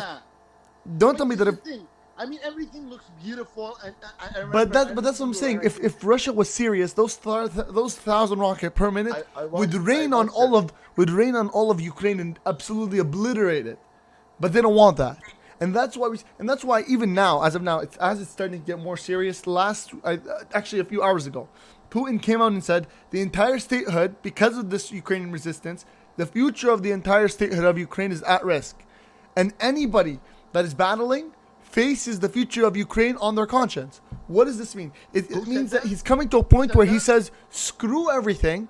We're going to get Ukraine out of the way. We're going to use our actual force. And this is, again, U.S. officials have also stated, and I was reading this 2 days ago, that almost none of the real modernized and the real elite units that are actually for real wars have been released. A lot of these people are reserves that have nothing to do with battle. Nothing. They call them and they tell them, listen, go to war. You're used as a scare tactic. Nobody's going to fight with you. And remember how you heard at the beginning when they were saying that they were expecting Ukrainians to open up and give basically come to them with open arms. They thought the Russians were told that the Ukrainians are going to open their arms for you and welcome you in. Who did they tell? They told the people that are reserves. They have nothing to do with war. They told them, listen, you take this weapon, they're going to get scared, and you just walk in. If the elite unit was sent, there's no way they're going to tell the elite unit, listen, the top warriors or their top hundreds of thousands of warriors, their active personnel, to a place telling them, listen, they're going to get scared of you. They're going to be your best friend. Your job is to just walk in. But who do they do that to? The people that know nothing and the people that they're like, listen, just carry this, walk in. Everybody's going to be fine with you. And your goal is to just... So what about now? Even until Russia's screwed if what you're saying is true. No, it's not, because they from a reserve. I think the reserves are 1 million, or a little bit more than 1 million. From the 1 million reserves, that half of these people are random people, and I think it's again, don't quote me on this, but I think it's almost mandatory for anybody that's a Russian to serve for a few years. A lot of these people don't know. They don't know any of this. If the reservists give up. But that's the idea. They're not calling. They don't want to. As of now, they don't want. Again, everything is speculation. Just to clarify, everything is speculation as of now. But as of now, they don't want a full-scale war. They're trying their best to not have to really go to a full-scale war, because what a full-scale war means that Ukraine is done, And that's why I was referring earlier to a buffer zone. And that's why Putin today came out and said, this is the future of Ukraine. The entire statehood of Ukraine is at risk. He said that because he knows that if the Ukrainian resistance puts up like this, then they can't keep sending people that don't know what they're doing. They can't keep sending people that go in and they're telling them, listen, they're going to get scared. Those people are not going to go anymore, and they're going to be deemed useless. So what he is going to do, though, is he's going to send his... What? Big time the Russian reputation of Russia is being hurt. No, but Russia's not... Okay, Russia's losing a lot of the things that they already knew they were going to lose. And again, they're not any, like, the real military is not there. These are just people that they're like, okay, if it's a casualty, it's a casualty. Again, we don't lose anything. It's not the real military. Casualty, we accept it. No, but listen, but what's going to happen is there's going to be a point. Is to scare, right? You're not scaring anybody by showing that. No, what they're doing is they're just, at this point, they're hitting random targets. They're hitting some targets. Yes, they're getting hits, but they're losing a lot more than what they're doing. For sure. Exactly. And that's true. Thing that doesn't scare people off. If you're a country that's trying to scare people off and seem like a world power. No, but he's not. Again, this message is not for the foreign countries or other countries. This message was just for Ukraine to tell them, listen, we can go to war for real, and we can get our targets if we want to. But he's not landing any big hits because those guys that he's sending in are again useless in the big picture, and that's why he's threatening now. Right now, when you see Putin threaten the entire statehood of Ukraine, what does that mean? It means that he's getting to a point where he's saying, listen, either the resistance and Zelensky surrender, or no, Ukraine is not going to go in existence anymore. They're going to wipe the history of Ukraine. And again, they lose. In the big picture, they lose as well, because now they don't have a country with infrastructure or anything. But what's going to happen is they're going to say, you know what? Screw this fight. We're really going to take Ukraine out as a whole.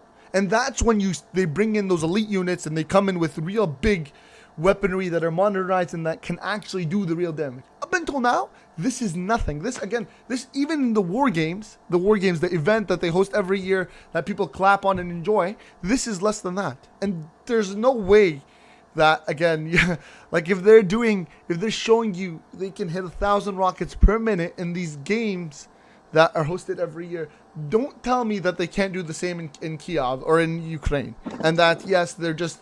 Look at every one soldier, one Russian soldier, one Ukrainian soldier takes out 10 Russian soldiers. That's not how it works. Unless, again, they don't want to.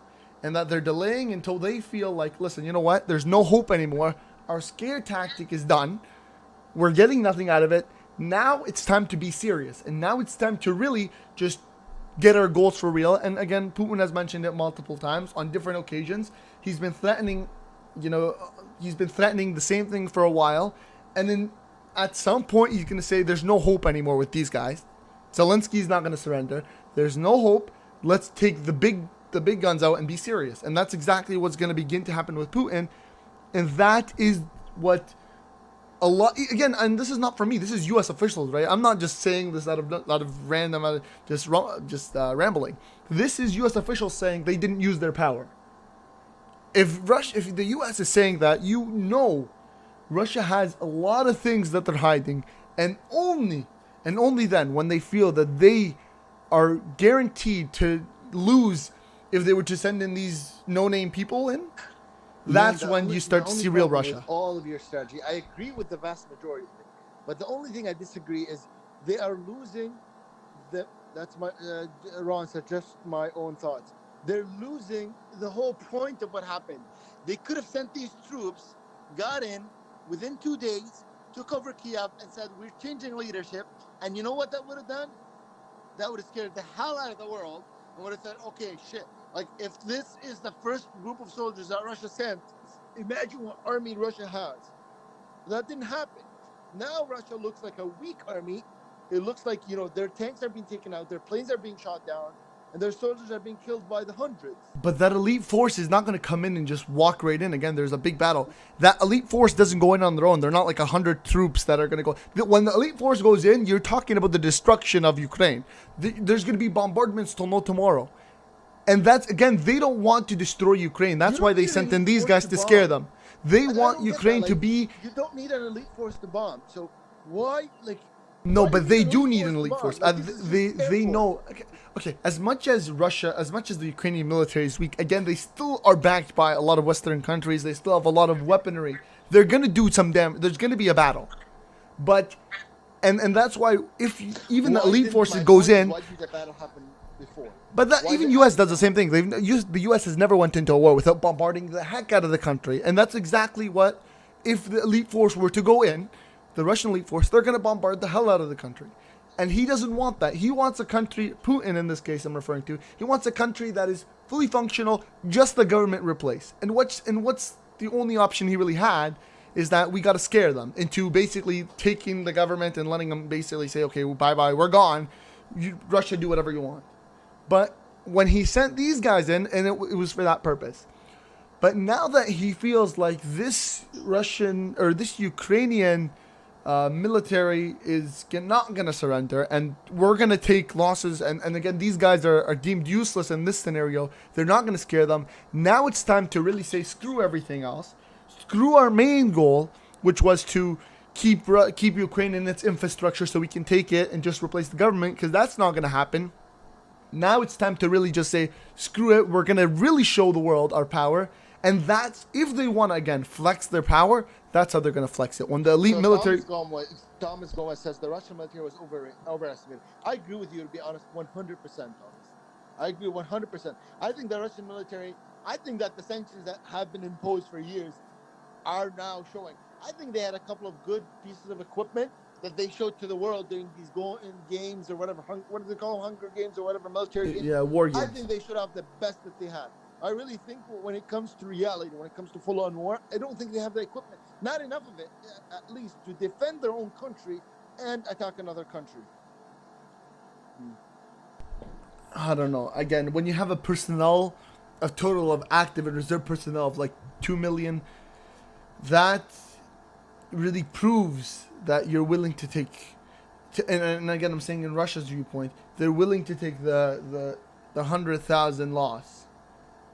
Or at least I believe. To them, that is the small change in the big picture. It's change in the pocket. It's like a penny out of 100,000. That's how they see it. And so my personal point of view is, again, this is all, I keep on saying that this is all theoretical and estimates and just random predictions that we're coming up with. And if you guys do enjoy these types of debates and discussions, please hit that like button, share it as well, and maybe even drop a super chat if you'd like to buy us a cup of coffee. But my personal point of view in this picture is that Russia right now sent in these guys that are, very not equipped, very ill-equipped, and if you ask, even the Ukrainians were showing videos of that, they're not equipped with right gear. A lot of them are just, they give them a weapon and they say, go in battle and scare a few people. And when you heard those soldiers get caught, what did they say? They said that we were told that, listen, take this, and the Ukrainians are going to open their arms to you guys and say, thank you guys so much for coming. And that's going to be the end of the war. That is what Russia was telling them, because Russia thought, listen, we send in these guys that really don't know anything about war. We give them a weapon, we scare the Ukrainians say, okay, hands up, we're done. Russia take the country. And now that really Russia's realizing that, listen, the Ukrainians are not going to give up, they're not going to surrender, and this scare tactic that we're using is not working. Now it's time to really show our military power. When you have the U.S. intelligence come out and say 3 months before this invasion that Russia's going to invade Ukraine. Look, everybody, look at the military over there. They're being put on the border. Look at this, look at that. When the U.S. tells you that, again, 3 months before the invasion, and now the U.S. comes out and says, listen, almost not a single modernized military weapon or elite personnel has went into the war. What does that mean? That means really the Russian military, the real Russian military that does and can really destroy and can capture and can really do damage, is not a single personnel is in.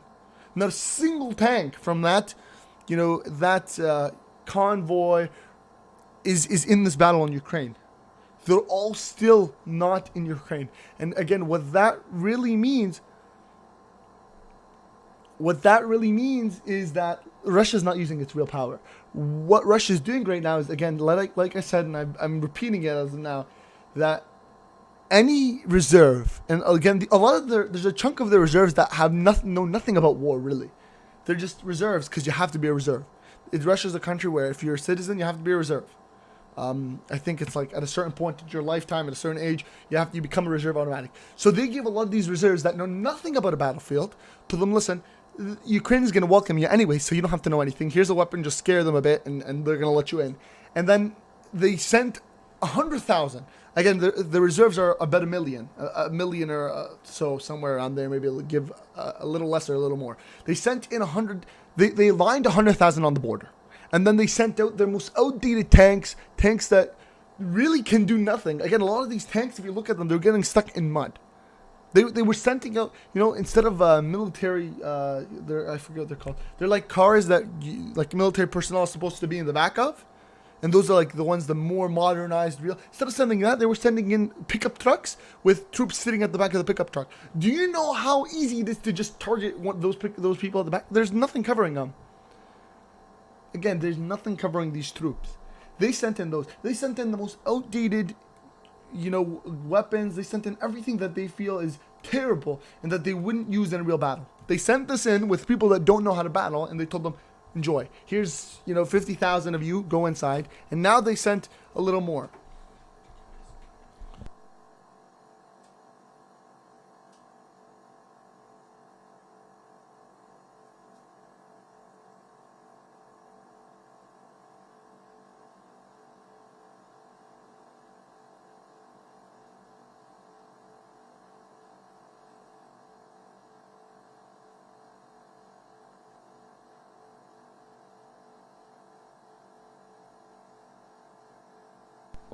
So, can you hear me?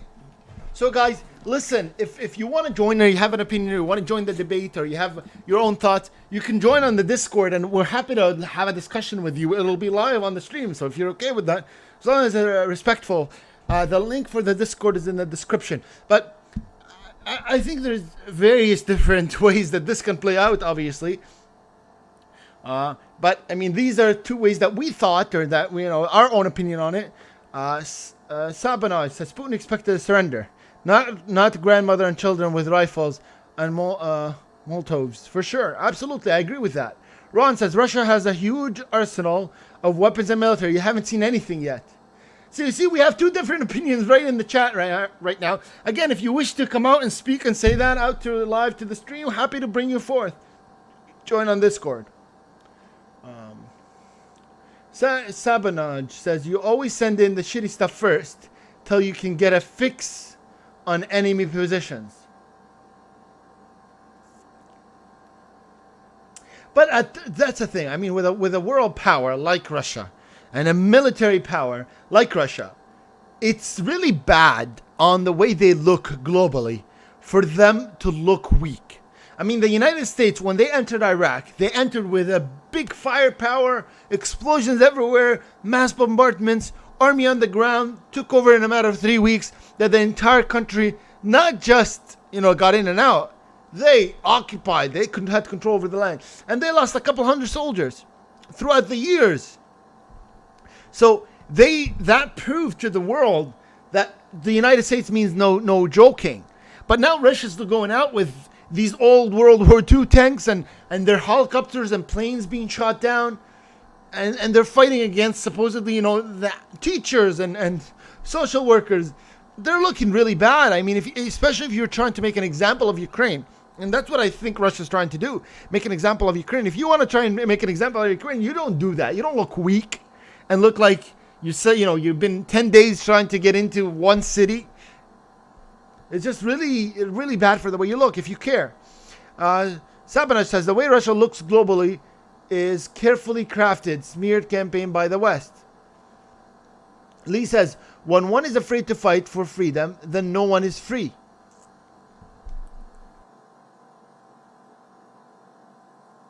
Thomas Gomez says, Ukraine made it clear to the world that they were going to fight like hell. So if Russia thought they were just going to give up, then they're dumb. So regardless, I mean, again, I think globally Russia is seeming weak. I think, though, we're about to see some real firepower.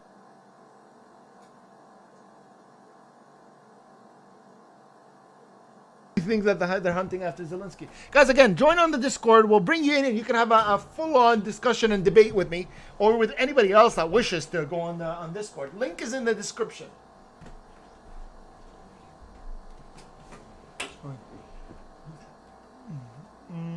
Lee says free. And yeah, guys, like Recalling just said, if you guys do want more streams and things like that, or you guys want to participate in this debate, I'd be more than happy to bring you on. All you have to do is really, hop in to the Discord using the links below, and just message that you'd like to participate. As long as it's respectful, we'd be more than happy to bring you on and hear what you have to say.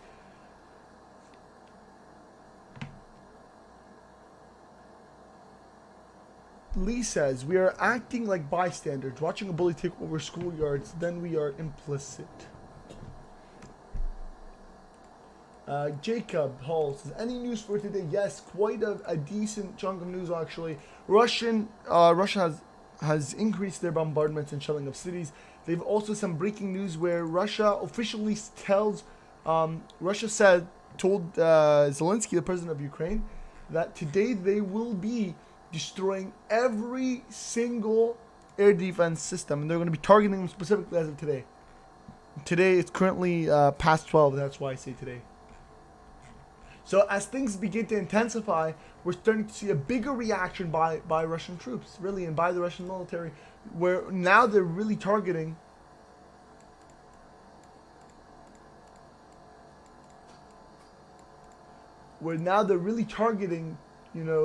Russian, Ukrainian forces.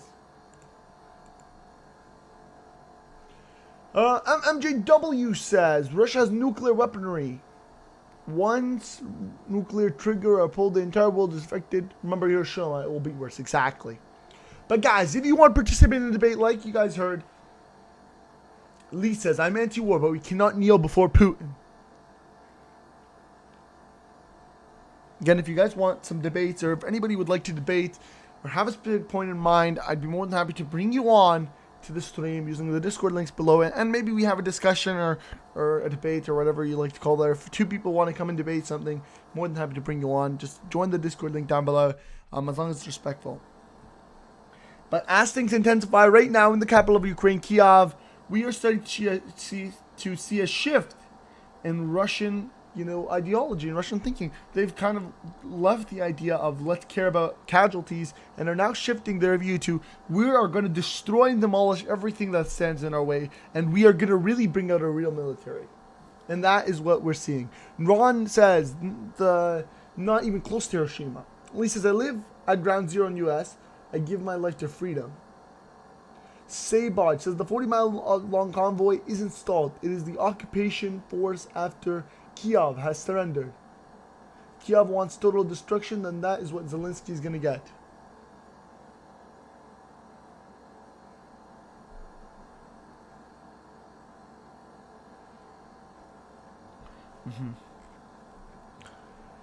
So again, guys, make sure you do hit that like button. Again, I don't know if you guys have heard the debate that happened earlier. If you would like, or it's a nice friendly discussion that happened earlier. If you guys would like to participate, join the Discord down below. But make sure you guys also hit the like button as we go ahead and let you guys know exactly what's going on in the capital of Ukraine and in Ukraine as a whole. In Kiev, currently 4 cameras were watching as things happen. Earlier, we did hear some sirens.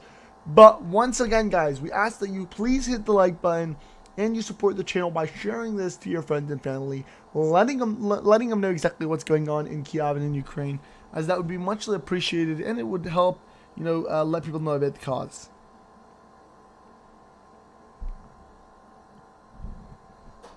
MMJW asks, how do you think this will end? I think it's quite clear. 2 options, and there's 2 ways it can end, and that's why I'm going to say both. Again, this is all theory and metaphoric, and that's, I just want to mention that. Okay, first way is, right now, the president of Ukraine comes out and says, listen, I surrender, because I don't want people to get hurt. I don't want Russia to, keep on bombarding. I surrender. Russia, here's the keys to Kiev. He tells the resistance force to leave and to stop fighting with the Russian forces. And Russia basically comes in, replaces the government. The president right now, Zelensky, leaves Ukraine forever. And then after the Russian government replaces the Ukrainian government, they leave, and that's it. And they tell them, look, hey, listen, you can do your own elections. But they, in reality, they put the only people that are going to be in the elections. Like, for example, all the candidates are going to be basically bought by Russia. That's the first one. And basically, again, they're going to take the entire Ukraine. They're going to have it under control. The second option, and this is, again, I think a more likelier option because of what we're seeing now. That is, Ukraine and Zelensky say, we don't care about you, Russia. Do what you want to do. We're not giving you Ukraine. You're not taking Kyiv. And the Ukrainian force is still going to go ahead and battle. And you know what's going to happen after then? Russia's going to go and basically destroy all of Ukraine. And we've seen that by Putin's remarks today, where he says the entire statehood of Ukraine is at risk. The future of the entirety of Ukraine is at risk. And if the Ukrainian resistance keeps on fighting, expect that the future of the statehood of Ukraine is going to be on the people's conscience. That is what he said.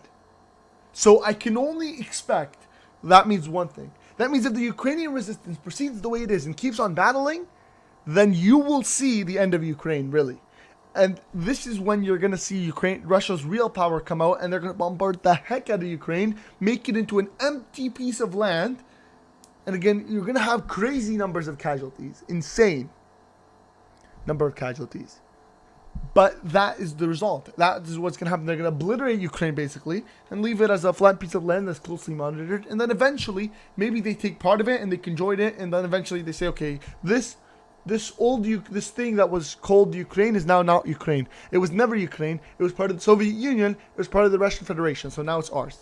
And basically, they destroy Ukraine, wipe it out of the map. You're going to see nobody in Ukraine, and then they start to take it over. And now it's the new Russia. Thomas Gomez says, gives us a free $4.99. Thank you so much, Thomas. And he says, great job, guys. I really appreciate it, Thomas. Thank you so much for the super chat. Again, guys, please hit the like button. It helps us out. And if you want to support us, make sure you share this to your friends and family. Sebong says, it will ultimately resemble World War I, not World War III, a line of stalemate. MMGW says, if a surrender by Zelensky were to take place, Putin would execute it, and Zelensky knows that. No, actually, that isn't the case. Zelensky would surrender outside of Ukraine. That's the difference. What would happen is Zelensky would leave Ukraine. Again, the U.S. has offered him multiple times, listen, we'll bring you to the U.S., and that's it. And that's what would happen. If he's going to surrender, he's not going to surrender in Ukraine, obviously. He's going to be in a European country or in the U.S., and he's going to say, listen, I left. This is what he's most likely going to say if he was to surrender. He's going to say, listen, I did it for the people. I don't want Russia to go ahead and really start bombarding like crazy. So I left. I'm not in Ukraine anymore. Everybody put down your arms. We don't want a battle with lots of civilian casualties. And that's it. He's gone. So again, he's not going to really get impacted. But to him and to people, it's going to be like they lost their country. Really, that's exactly what's going to happen. Again, Ukraine is now going to become the new Russia. In short, if he does that. Ron says, World War IV will be fought with sticks and stones. If there's a World War IV, maybe. If not, which is most... Again, if World War III happens, it's a nuclear war. Don't even expect World War IV. You're not going to live to see it.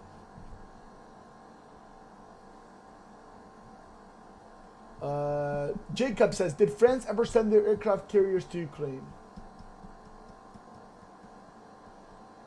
Mr. Salty says, sorry, but one country not worth the U.S. all going down and Earth be unlivable. Yeah, exactly. U.S. is not going to interfere in the battle. The only thing that's going to happen is the Ukrainian president's going to live in the U.S. and that's it. Again, Ukraine is going to get taken by Russia. And that's going to... Really, Russia is only going to war right now because they don't like the government. If the government surrenders and says, yeah, we understand we're wrong, or like, we understand, that's it, we give up, then Russia doesn't really care. Again, all that Russia wants to do is they want to take the now Ukrainian government and put their own government that's run by them. And that's the only thing that's going to happen. I personally don't believe they care about Zelensky or not. In my opinion, they believe they don't want the current government of Ukraine, and they just want to replace it. And that's what they're going to try and do.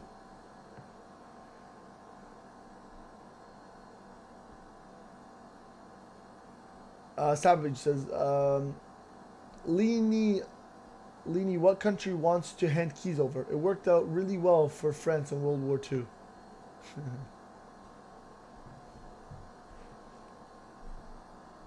But yeah, guys, this is live from Ukraine, live on camera all over Ukraine. Different cameras located in different parts of Ukraine, in capital cities. I mean, in the main cities, in their capital city, Kyiv, the capital of Ukraine. We have it live for you guys. After some intense news about possible major attacks by Ukrainian forces all over the outskirts of Ukraine, and of course, major blockades in multiple major cities, even Metropole, a crazy strategic port that's extremely tactical for both the Ukrainian and Russian forces, is now on siege. No food or anything is allowed to come in through water and through land. And again, they are on the verge of surrendering. As of now, we got reports that Metropole is on the verge of surrendering. And that is another tactic that they might use once again if they believe that, you know what, Ukrainian forces are not giving up.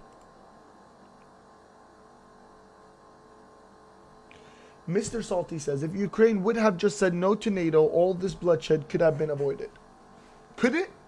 Or did, again, this is a rhetorical question. At this point, I don't know. But could it have been avoided, or was this going to happen? And that was just the trigger that, gave the Russians, it was kind of like the spark on the gas, basically. The last spark that lit the fire.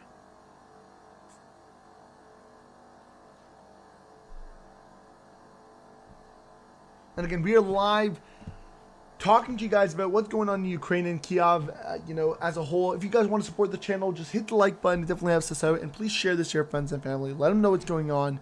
And of course, if you want to add any comments, or you want to debate or whatever you'd like to, add to this, all you have to do is join the Discord down below. Type in the Discord that you'd like to put in a comment or so, and one of the moderators will put you in. And as long as it's respectful, we'd be more than happy then to put it live and bring you on.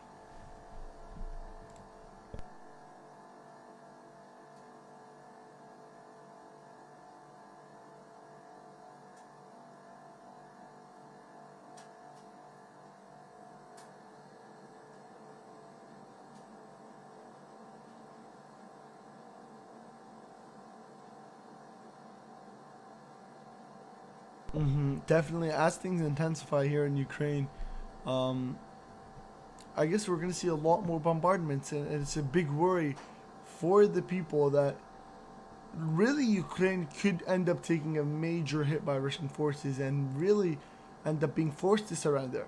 And just imagine the casualties that would come, like when and if Russia were to seriously try and destroy Ukraine. The casualties that would result as of that would be devastating.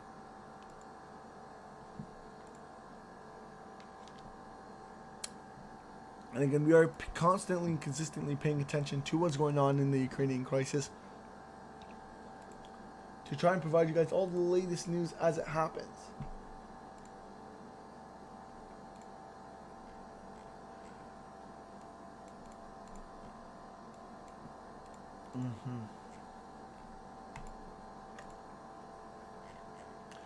Okay, so Sambong says NATO's old hat. Bring on.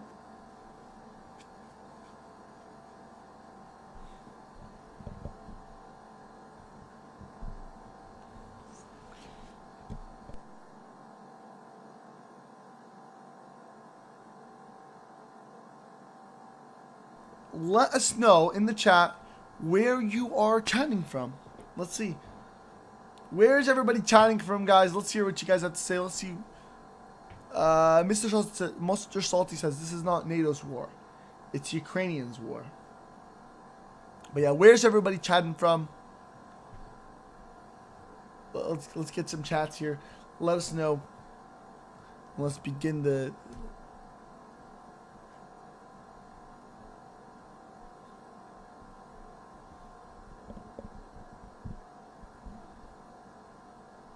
Alright, guys, let us know where everybody's chatting from, guys.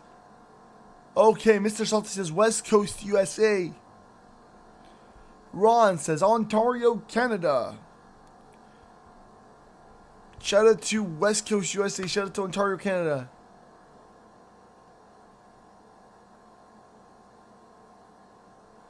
Sabong says left coast USA. So we got West Coast, left coast. So we got two West Coasts right now. Lee, USA. Alright, guys. Let us know where you're chatting from. Where are you talking to us from? Are you in New Zealand, Brazil, Portugal? Let us know. Are you in Europe? Are you in North America, South America? Argentina. Shout out to Argentina.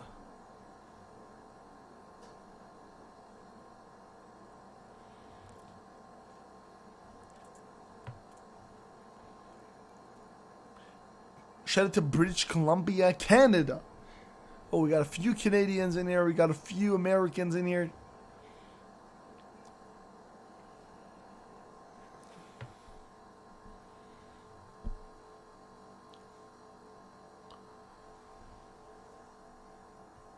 Putin's, Mr. Salty says, Putin's not going anywhere, but into Ukraine. His army not up to fighting NATO. You know what? Guaranteed, again, Putin doesn't want a war with NATO. But he has symbolized and made it clear that if he does go into war with NATO, just expect it, a nuclear war is going to erupt. Because he's made it clear that if anybody involved in this battle, a nuke is going to come shooting out of the sky. And that would be the end of the world. Ivan says, Argentina. Shout out to Argentina. Kotis says, She-Town.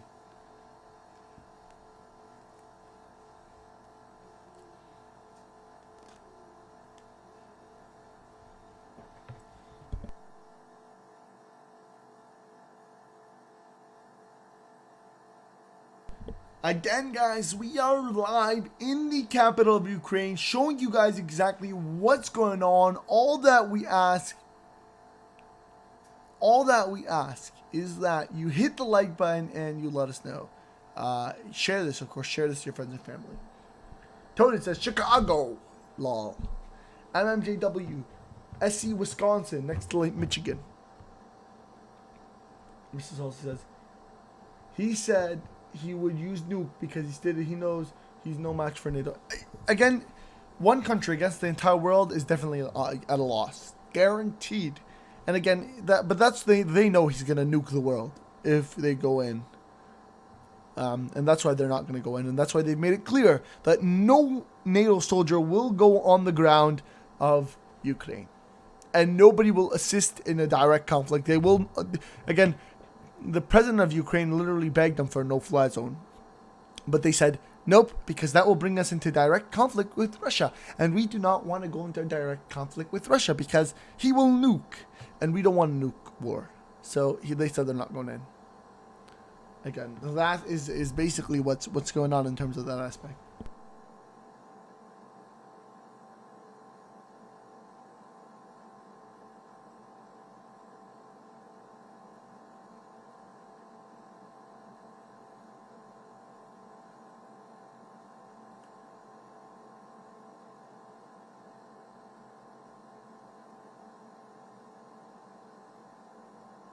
Mr. Salty says, I live in a cave, so I will live on to start the human race.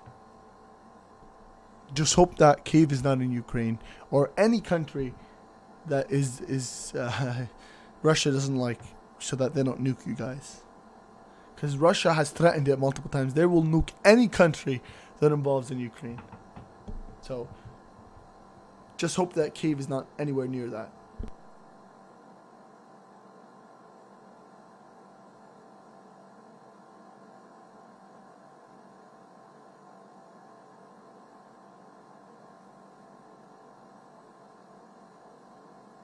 Lee says, so where will Putin hide after a nuke? This will destroy the world. Putin will not be able to show off his bare chest on a horse. See, this is where the big real question comes. There is, in this case, again, I was watching a video on YouTube. It was about, can people survive the nuclear war? And the real question is, the real answer is yes. There are a few people that will survive. Those are the elites and the presidents of those countries that most likely nuked. The countries that nuked, the presidents, the president of those countries, the high elites will survive because they have bunkers underground, so deep underground, that are so well barricaded and that can withstand a direct nuclear hit on them. They can, if you were to nuke that exact spot, they'd be able to handle it. So that's, again, yeah, crazy. It just shocked me when I heard of that.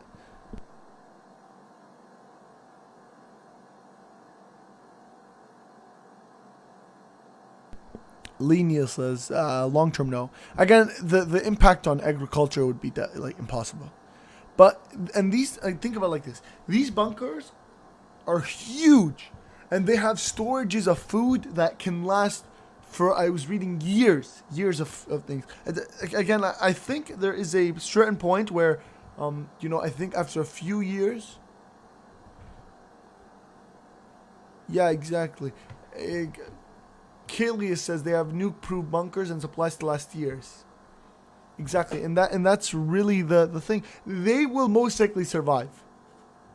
That's the truth. They will most likely survive. Again, when you have food for years. Again, even the nuke, the gas from the nuke that creates and that destroys everything, only lasts, I don't know a timeline, but a few years by what I can recall. So if they're able to really wait it out, and then come back, if they have enough supplies, then the only people that are going to still be alive are them. Really. Everybody else is gone.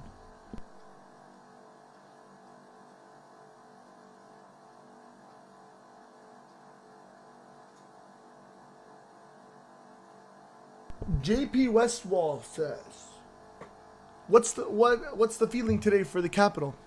Again, consistent bombardments, possibly huge bombardments on any defense system. So even if it's in the capital, they're gonna knock it out basically. And that's what Putin told President of Russia. Putin said he was told, Putin said it to the president of Ukraine, Zelensky, and Zelensky said it to the world and said, look, Putin said that they're gonna shoot and destroy all air defense systems, even though a lot of these defense systems are in the capital and in densely populated areas.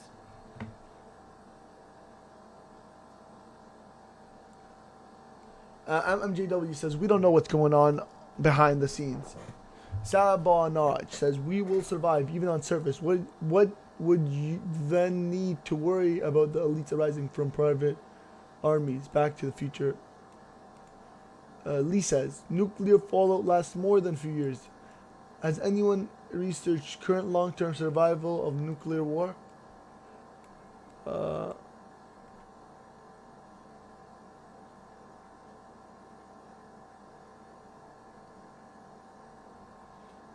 Ron says, it would be the cleanse of the world.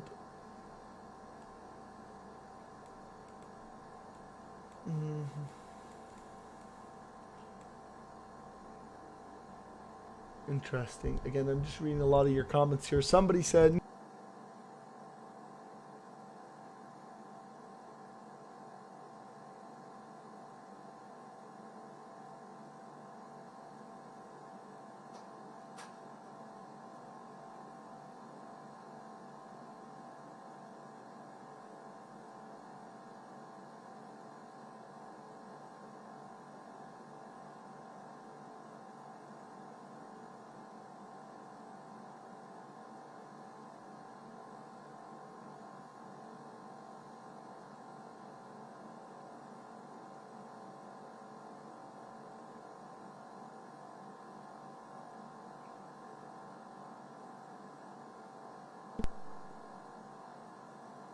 alright, so is nuclear fallout. Lee says nuclear fallout will last more than a few years. Has anybody researched current long-term survival of nuclear war?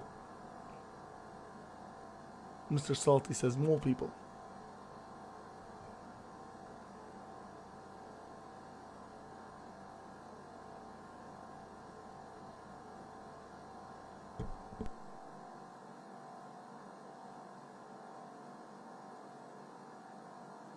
But yeah, as things really start to intensify again, nuclear. Going back to that aspect, again, this is by judging by video. I'm pretty sure. Let me just do a quick search here. How long does?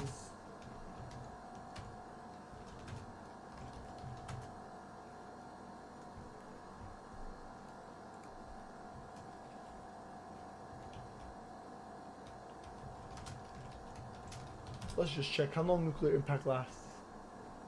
Yeah, see, nuclear fallout can last weeks to months. And then health effects from it can last decades due to radioactivity. So really, again, it's going to be quite devastating. But what I'm saying is they can leave those bunkers after maybe a year or two. And then again, they can start to, at the beginning they're gonna have to wear things that can like protect them from radioactive waves, but then over time they can build things that help reduce it. And what I'm saying is, eventually they're gonna survive, and the world will be able to restart again, but it's gonna take a long time. Lee says, "I've researched this thoroughly. It depends on the type of nuclear bomb." Again, at this point, we hope nothing happens. Again, nobody wants a nuclear war to happen. That would just be like, we wouldn't even, again, I was watching a video and the guy was saying, listen, everybody's talking about World War III and saying it's a nuclear war, right? Everybody's talking about World War III. He said, don't say World War III because World War III symbolizes there's going to be a World War IV. There is no World War IV after World War III. Everybody's gone in World War III. So don't call it World War III. Call it the final war because nobody's going to see World War IV. And again, in terms of that aspect, it kind of has a point.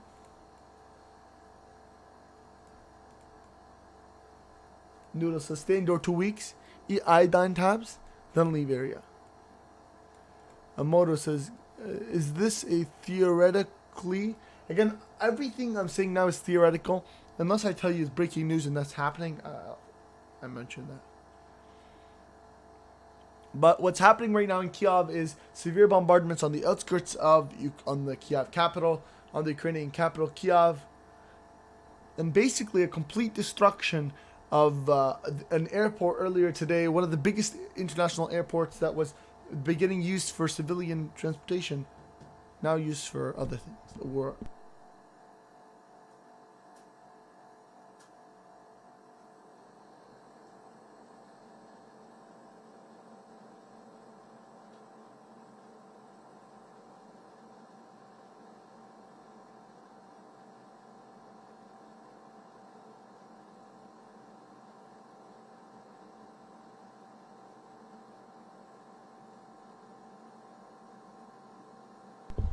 Yeah, so Ron says, Lee says, yes, this is true, no World War IV.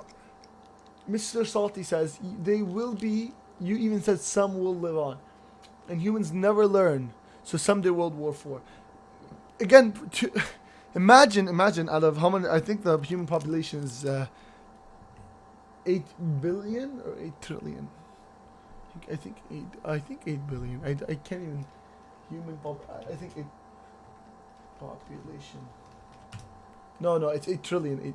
7.8 billion. That's what I thought. I suspected. Almost 8 billion. Imagine from those 8 billion, how many are left? 50,000?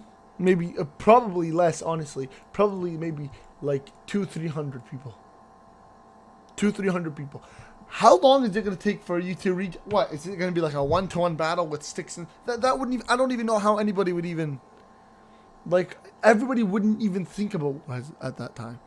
It's like 100 people. And those 100 people are going to be scattered across the world.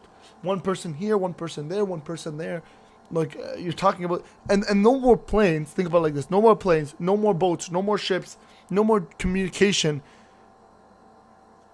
I don't see World War IV ever happen. Honestly, those guys, when people get, like... Imagine you not being able to speak to anybody for years. For, like, 100 years. Honestly, again, there's no more medicine, so if you get sick, you're screwed.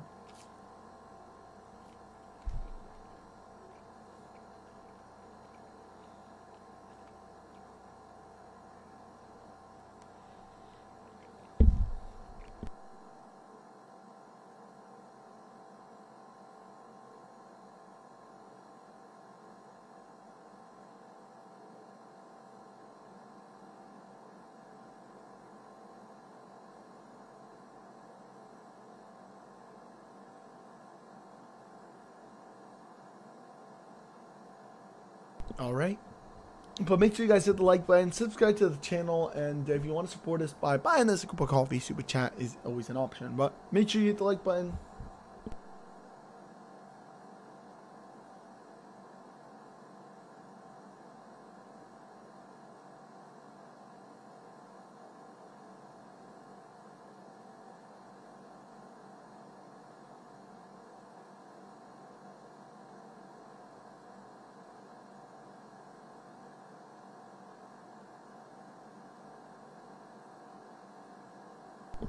Mono Muzzle says, News Geek, anything going on tonight? So we heard sirens a bit ago, a few hours ago. As of now, we haven't really seen anything. But what we have noticed every single day is a lot of the real attacks happen around 6 a.m. So in about 2 hours. That's when we really see. So as of now, it looks kind of quiet.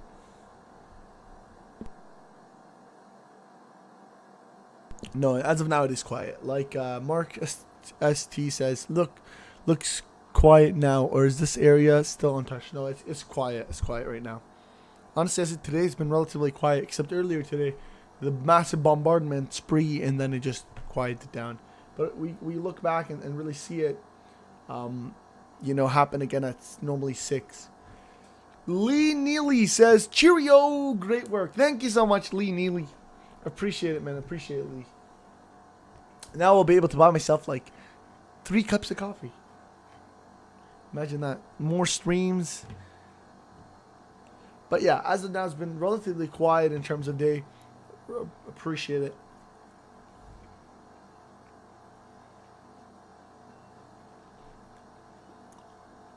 Modus says, okay, well, I will lurk and cook some chicken.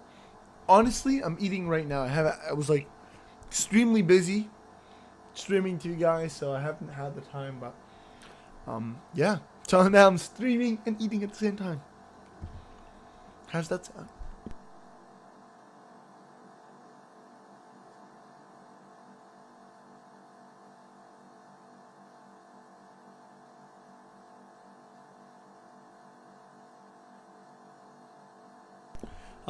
JP West says probably pre-dawn time is most vulnerable for air and missile attacks. Yes, especially since now we officially have news that says that, okay, Russia's planning to attack all air defense systems, whether in a city or outside a city, as of today. Since it's after 12, it's as of today. So when are they going to attack today is the big question here. Is it going to be at their normal pre-dawn time where they really go in and invade? Or is it, a different time? Lee with another 10 super chat, man. He says, 4 cups of coffee now. Thank you so much. Okay, there we go. There we go. I'll make sure I line them up one by one so that when I'm streaming, it's like one at a time. Come on, give me another one. 4 cups of coffee. But thank you so much, Lee. I definitely appreciate it from you. Thank you so much for supporting the stream. But yeah.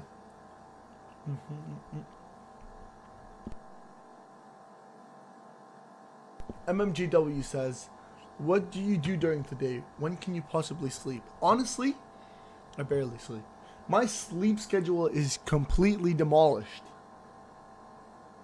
I honestly, I sleep so late and I wake up so early. So maybe I get a few hours maybe max. And then I live on coffee, basically. Moto says, get some espresso. Yeah, I got a double shot of espresso. It's got to be a dark roast, double shot of espresso. That's the only way to survive. But yeah, as you guys know, right now, the prediction that we have for tonight and for today is we're expecting some quiet until Russia really launches the full-scale air defense attacks and really starts hitting every city hard. You're going to see a lot of these cities, even, main cities, really targeted specifically, and their air defense systems, places like Kyiv that is heavily reinforced with air defense systems. It's going to be heavily attacked, literally destroyed in terms of air defense. And with that, you're going to see lots of casualties. And again, a lot of these air defense systems are located in big cities that are densely populated, have a lot of people in them. And so again, the more you have targeted air raids in these big cities, the more casualties you have. And so we are expecting some very big hits in these cities that, again, the cameras that you see right now are going to be operating 24/7, really showing you guys exactly what's going to happen. You guys will be able to see it live. But I guarantee there's going to be a lot more air sirens. You're going to see a lot more airstrikes. And it's going to be quite intense. Lee says, are you safe? Yeah, I'm safe. Thank you so much, Lee. Definitely appreciate it, man. Thank you for looking out. Whoops.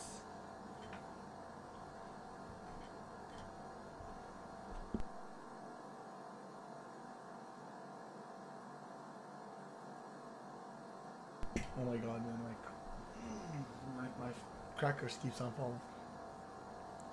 There we go.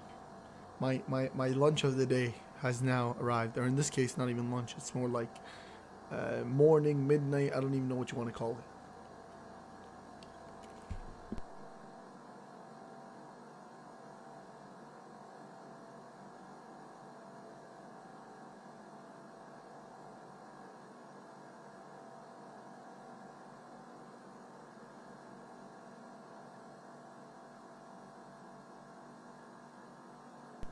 A man GW says, how do you know you're safe?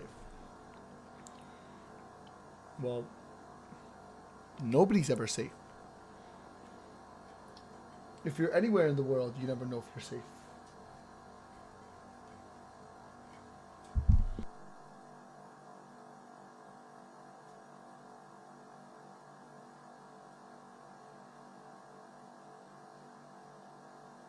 But guys, just to recap on what happened throughout the night. Again, we heard some air sirens. We have seen officially severe attacks on, Kyiv, on the outskirts of Kyiv, really. In terms of that aspect, really this night has been relatively quiet, especially after Putin, the president of Russia, came out and said tomorrow, and that was again before 12, he said tomorrow, really, they're going to be targeting every single air defense system. So they are planning a heavy attack, and then it just went quiet, really. And so this kind of makes us think that there is probably going to be a severe attack hosted by these Russian troops all over Kiev and all over Ukraine as a whole. And then there's a lot of other breaking news sanctions.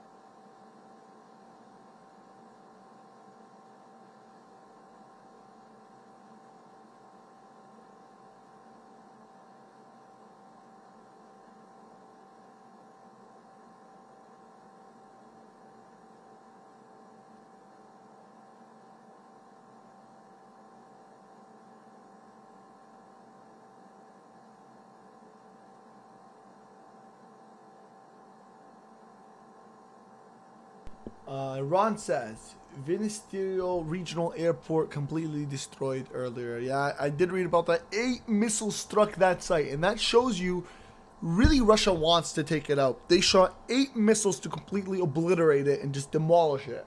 And that's what happened to the airport for real.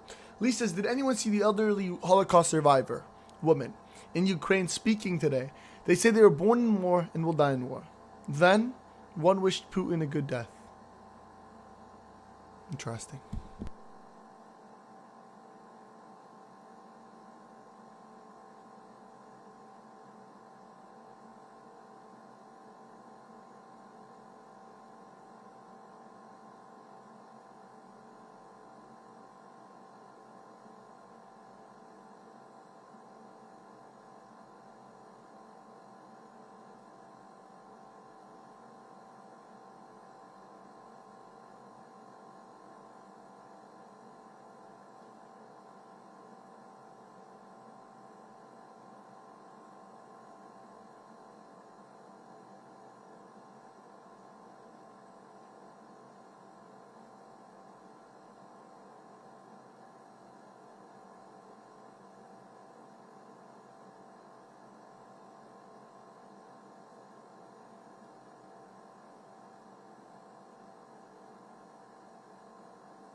Isn't this what we just talked about? Isn't this what we just talked about? We talked about this invasion, and we labeled to you guys the times. This has been consistent, and now though we see real, and I'm not even joking at this point. You can hear the airplanes in the sky.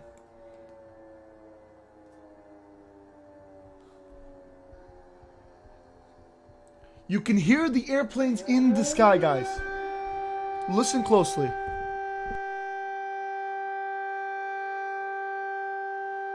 If you listen closely, you can tell there are airplanes in the sky.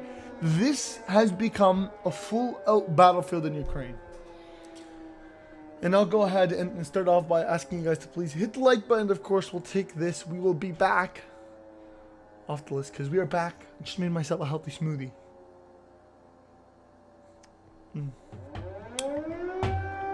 Breaking news, guys, as sirens begin to once again blare in the capital of Ukraine, in the city Kyiv. We talked about this, right? Russia right now is enforcing their air defense attacks. This is when things start to get serious for real. JP West is good over evil. Let's pray.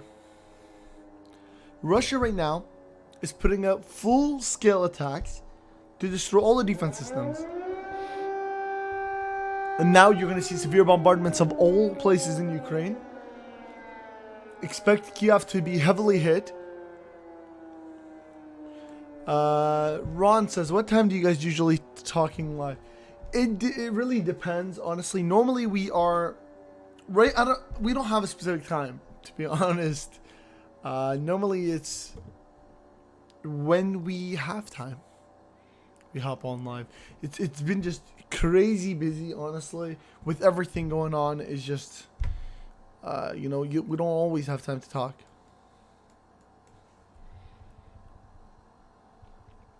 But as you guys can see, targets most definitely hit in Ukraine. We heard the planes in the sky. Literally, we're able to hear them. Now you hear the air sirens. We have places now that have blacked out as well.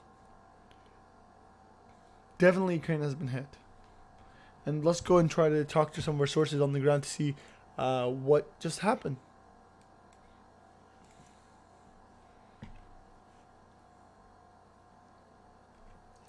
Again, this is quite intense as Russian troops come out and officially declare a full-scale air defense attack on any air defense system in all of Ukraine. This is the result. Consistent attacks all over Kiev, all over any air defense system located anywhere, whether in a densely populated area or not. It is really something that they don't care about anymore. And Russia's made it clear. We've just heard air sirens blaring, as of this second, air sirens blaring in the capital of Ukraine with airplanes, fighter jets literally heard in the skies, consistent bombardments. And what this means is that Russian troops right now, as of now, have hit certain targets, and I suspect air defense targets, since their president has made sure to mention it. And what President Putin, the president of Russia, said, we will hit every single air defense system, whether in a densely populated city or not, whether in Kiev or Kharkiv or whichever city in Ukraine, we will hit those air defense systems. And he made it clear to the president of Ukraine that if they do not surrender, then they will face horrific attacks by the Russian military on Ukrainian targets. And this has been something we've mentioned. You guys can hear gunfire as well. I'll try and make that louder.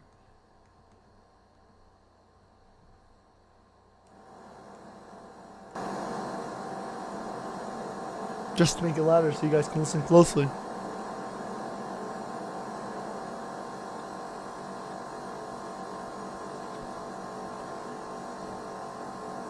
Again, this is something that is serious.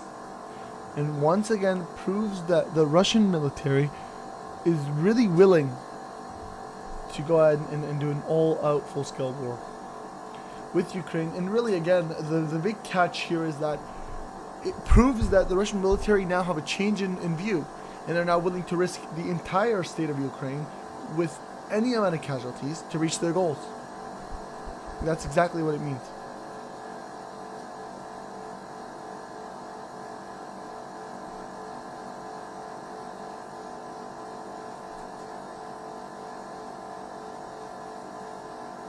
There's also specific areas in Ukraine. There's also specific areas in Ukraine that are specifically targeted. And some of those include like the Oasis Center, Odessa, Ukraine. That city has been heavily targeted, and a lot of people have not been paying attention to it. Part of Ukraine is getting targeted more than others. A lot of the areas right now that are taking over are strategic points. A lot of them are strategic points. Some people have also said that maybe Kiev is a decoy, while Russia really takes the strategic areas in Ukraine. Current time in Ukraine is 5 a.m. This is where things really start to get intense. We noticed that from 4 a.m. to 6:30 a.m. to 6:30 is where really you hear a lot of the air sirens and you see a lot of the rocket fire.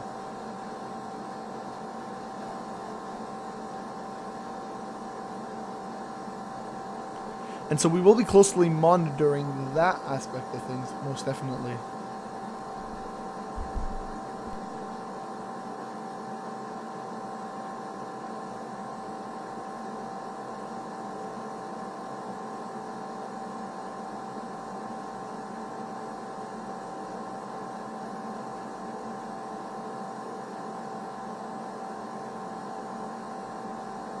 And again, guys, we are live talking to you guys as we broadcast the Russian-Ukrainian conflict. I do ask that everybody in the stream please hit the like button and share this to your friends and family. Let them know what's going on in Ukraine and in Kiev.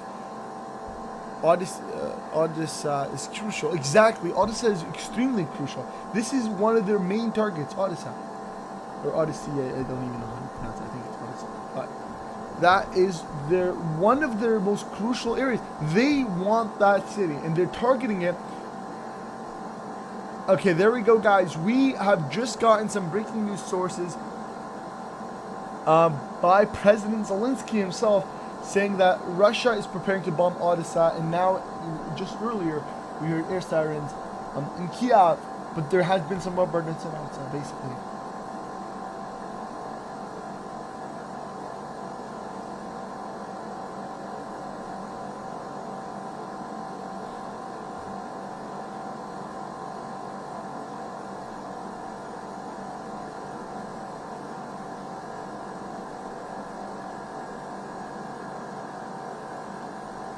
Again, a lot of areas have been getting shelled.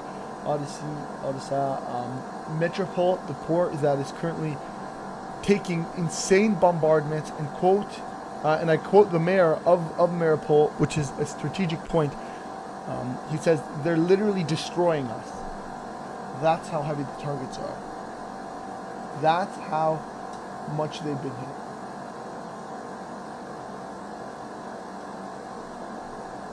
It is intense.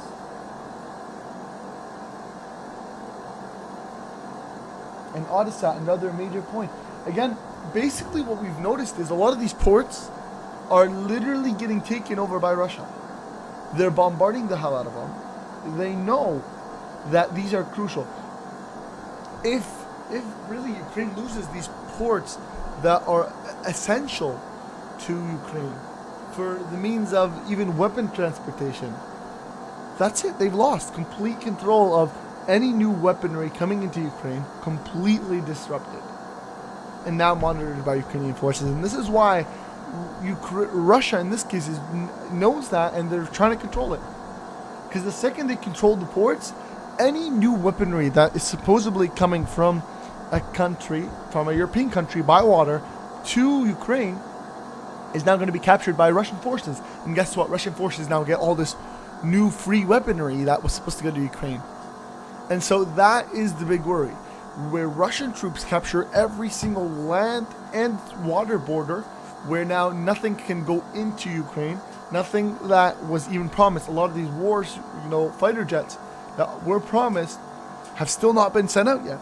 And now, if they capture all the ports, they can't be sent out anymore. Because if they do get sent out, they're going to go to Russian troops, which means complete destruction of any new weaponry that comes into Ukraine. There's going to be no more new weaponry.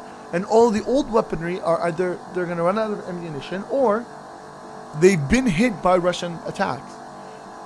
You have to understand this right now, that the only way and the only reason why Ukraine is surviving this long is literally because the air defense systems. And the second, and again, even Ukraine knows this, and this is why Ukraine at the beginning, or yesterday I think, was begging the US to do a no-fly zone and begging NATO, and NATO said no. And then what did Ukraine say? They told them, okay, then it's fine. You don't want us? Send us fighter jets and send us air defense systems. Air defense systems are crucial. Literally,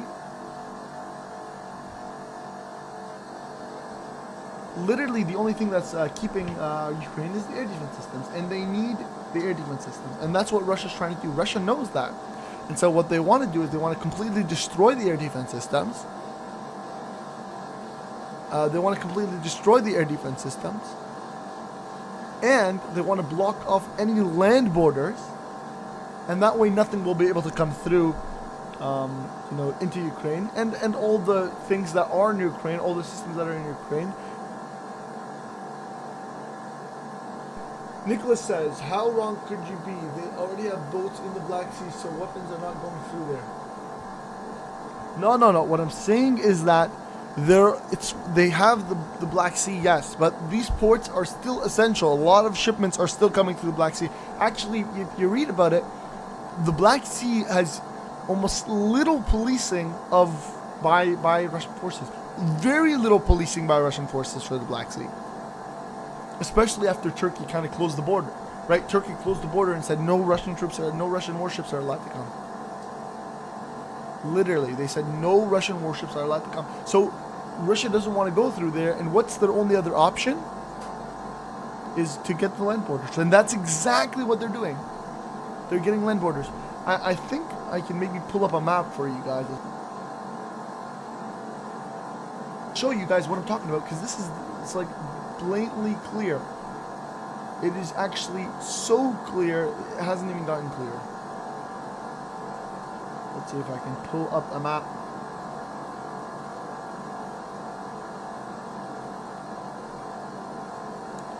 Real quickly.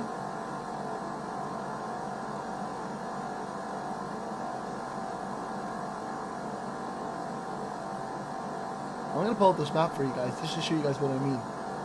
And that's when you guys are really going to understand, everything we've talked about.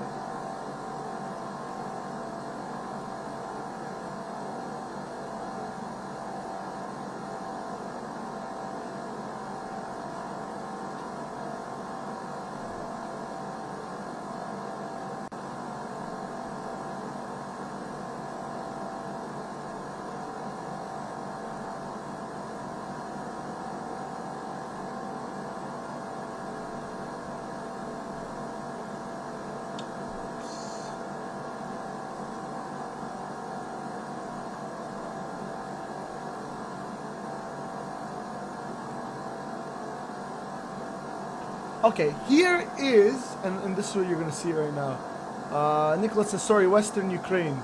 Nicholas says, NATO already shipping weapons. Exactly, that's what I'm saying. NATO's shipping weapons. And European NATO, they all are backing Ukraine. Exactly.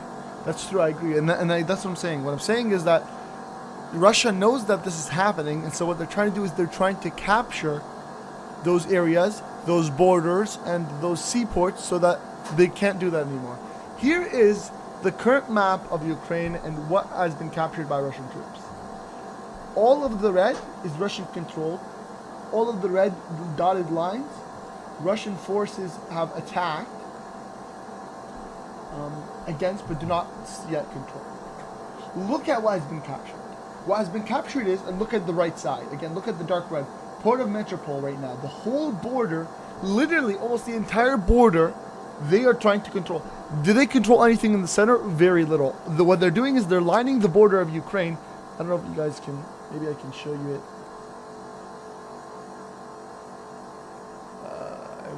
I wish I had a pointer or something that can show you guys exactly what's going on. But really, if you look right here, oh, there you go. You guys can see my mouse. All right. See, look at the borders. Look at what they're doing. They are literally crawling on the borders and trying to capture it. This is yet to be captured, but they've captured, a decent chunk of it. Look at this. And look at the port. Look at the waters, right? the port is completely under control. And what they're trying to do is they're trying to take the last port available to water.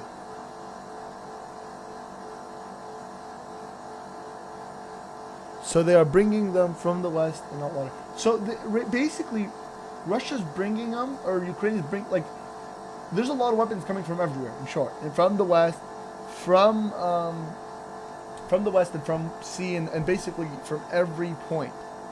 There's a lot of ways that their weapons are being brought in. One of them being Poland, yes. And that's what they're doing. Again, even, okay, let me give you an example. If they catch all the borders, okay, if they take the border with Poland and they take all the seaports, where can weapons fly from? How can you bring weapons into Ukraine? You can't. And that's what I'm saying is that's their goal. They have yet to capture everything, yes. So that's guaranteed. They haven't captured everything yet. But what I'm saying is they're trying to capture everything, and that's their end goal. Their goal is to block Ukraine off of the, to block Ukraine's sea, water, land, and air, all of those spaces, so that they can stop the importing of weapons from outside. Because a lot of weapons like this are coming from Poland, for sure. But then there are other places that weapons are coming from, and that's through sea. And so that's what they're doing. And again, I showed you guys the map. And that was, they were trying to really take the borders so that, and remember, Odessa is the last water port available. Russia has captured everything. That is the last water port available. The next ones are all land borders. And one of those is Belarus, the biggest border, which Russia doesn't even care about because that's basically Russia. Moldova is again, really not going to interfere, so skip that. Right after you get the port, now they're going to start going to the Poland border and trying to take that. And basically, if they catch that, it's the end. And Nicholas says if they get the Polish border, they already have Ukraine. Exactly, that's what we're saying. So, and they're trying to do that. So the first thing, but again, they're trying to do a bunch of things. Mainly being is they want to take Kiev and take the borders. If they take Kiev and take the borders, like you said, Ukraine is done. There's no such a thing. Moldova's applying to the European Union as we speak. They care. Moldova doesn't want Russia to take it over. That's true. That's what's happening. Moldova doesn't want Russia to take it over, and that's why they're scared. But what I'm saying is Moldova is not going to go into war. So there's no point of even I think that, again, this is all theoretical estimates, but there's no way Moldova is going to war with Russia. They have nothing. And that's why I think even Russia knows that they're not even going to bother with Moldova. They're just going to head right to Poland.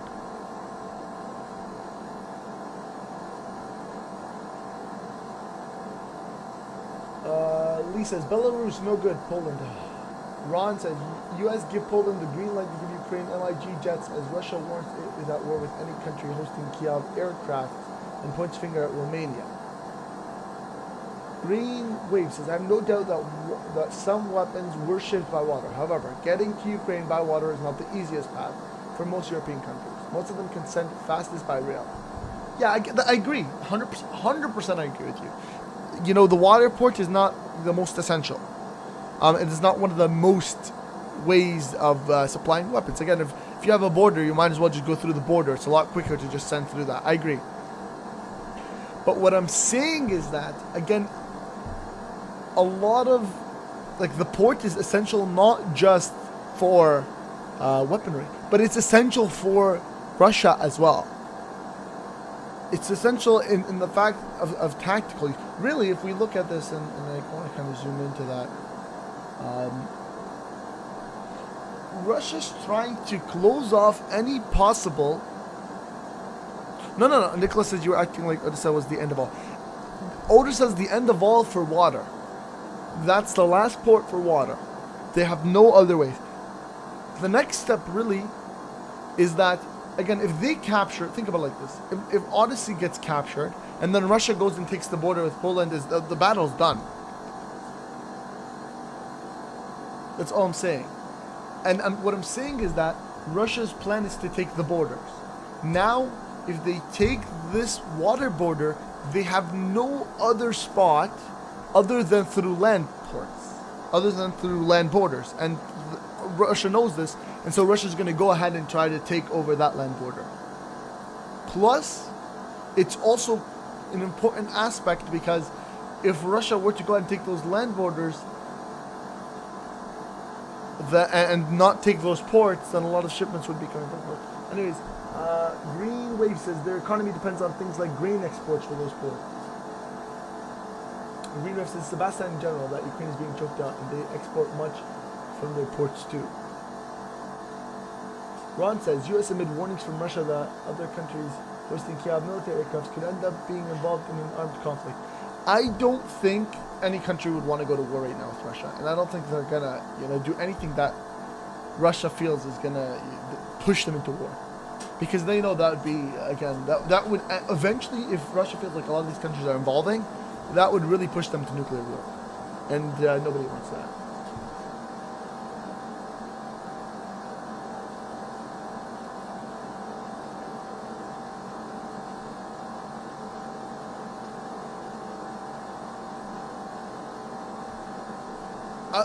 Listen, I'm just going to reiterate a point here, one of the major points. If Russia were to take over the last two land borders, Poland and Romania, and have the waterways, that is the end of Ukraine. Pretty much, because now you can't import any weapons. And that is the goal of Russia. And I showed you guys the map. They're literally outlining the borders for everybody. That's all I'm saying, again. That's all I'm saying. And a good point was made that a lot of the imports were not made through strictly water. A lot of them were made through land. 100%. It's fast, efficient. But what I'm saying is, know that Russia's next step is those land borders. Know that. Russia's next step is to take Poland's land border and to take Romania's land border. And now that they have the ports as well, it would be pretty much game over for Ukraine.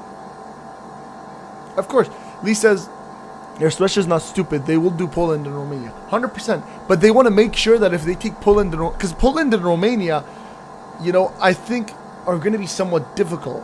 So they want to make sure that if they take Poland and Romania, it's the end. And they don't want, all of a sudden to have Romania start shipping, because they don't have any more land borders, Romania start shipping by sea. Sending those by, sending their attacks by sea, and then other weapons sending them through the Black Sea. So they want to make sure that, okay, we have those ports. Now we can focus all our force on Poland and Romania, and it's done. They don't want it so that, okay, we just captured Poland and Romania, and now Poland and Romania are attacking us through port. Or not attacking, like importing weapons to Ukraine through ports. Nicholas says they can't touch Poland, it's a NATO country. Exactly. But that's what I'm saying. That's why they want to catch. It's going to be difficult because a lot of Poland weaponry are given to Ukrainian forces on the border. Anyways, that being said, let's go back to check some of our sources on the ground, see how it's going. Of course, we did hear earlier that there were plenty of air raid sirens, plenty of attacks on Ukrainians. Multiple Ukrainian cities, Kiev to be specific and most attacked is Kyiv and Kharkiv, and now a lot of their ports.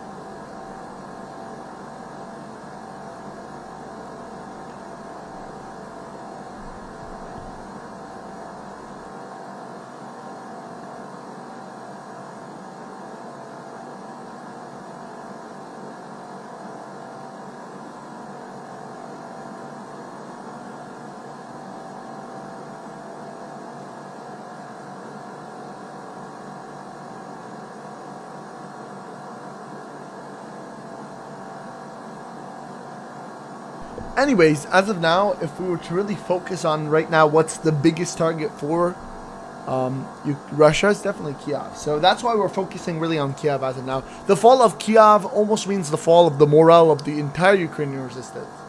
And so this is why the most important and crucial aspect of this whole battle is Kiev. Greenwave says, good chatting with you all. I'll be back in a little bit. Sounds good, man. Thank you so much for tuning in. make sure you guys hit the like button and you share this to your friends and family. Let them know what's going on. And we'd be more than happy if anybody wants to come on and maybe chat or have a point he wants to make on the stream or debate or anything of that sort. I'd be more than happy to host it for you guys. The link is in the description. You guys can join the Discord and just chat. And message in the chat that you'd like to speak. As long as it's respectful, we'd be more than happy to welcome you on live. Lee says, do you think Poland or Romania or NATO countries at this point is a non-starter for Putin? He is on the edge. Let's take a deep breath. Kyiv is the center. Great.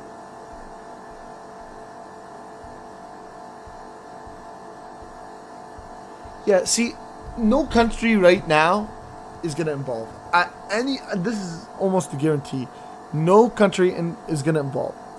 They know that the second Putin smells that these countries are starting to get involved, that is the day you're going to see one nuke fly out of the sky, and who knows where it's going to land.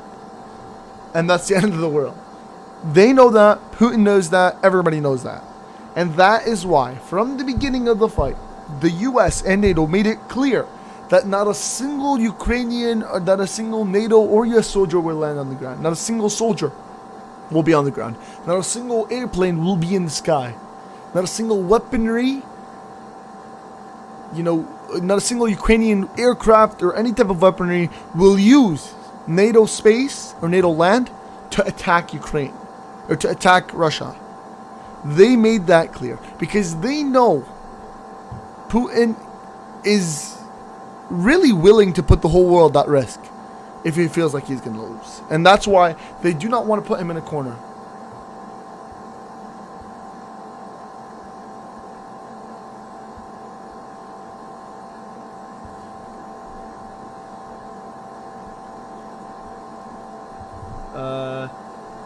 Lee says, Kiev is the center. Does anyone else want to dialogue? Please join in. Can we hear from everyone? We are in this together. Yeah, we're more than happy to bring anybody on that would like to discuss, as long as it's respectful, of course. We'll bring you on and maybe you can say your point of view or your side. A moderator will more than happily put you in.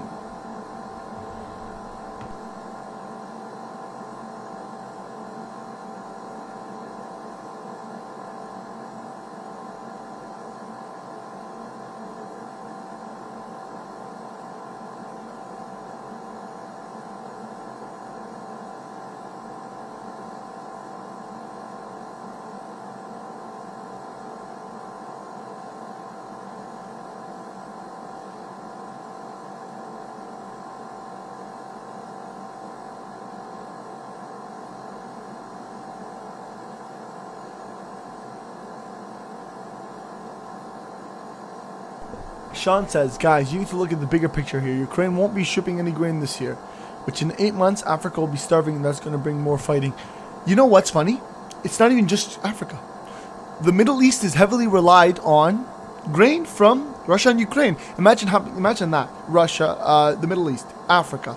So many countries right now rely on Russia and Ukraine. Gas and oil for Europe is essential. Imagine if Russia were to completely cut off gas and Ukraine, complete shutting on gas for any, exporting gas to any European country, that's the end. Think about Europe. It's gonna literally, no kidding, they're gonna freeze to death. Literally. They rely so much, all these European countries, they're not gonna have enough money to run anything in Europe if Russia decides not to export. Russia, imagine, the world relies heavily on Russia and Ukraine, but people don't think about that, right? They barely think about, who cares about Russia? When Russia's the biggest producer for wheat, grain, oil and gas, and Ukraine with it. And that is why when Russia went into Ukraine, there were people saying that Russia was bombing, destroying, completely obliterating those gas lines that lead to Europe. Why? Because they want to have the ability to, if they say, okay, we're gonna, Europe, if you don't take those sanctions off, we're gonna cut oil and gas out for you. They don't want Ukraine to come out and say, okay, that's fine, we're gonna give you guys some gas and oil. So they're trying to destroy all the gas lines because them and Europe are the biggest producers. Them and Ukraine. So really the impact of this war is bigger than just even a war. The impact it's going to have on a lot of world. Hunger is going to skyrocket. I was literally today looking at, man, like looking around the news on gas prices, man. It's rocketing.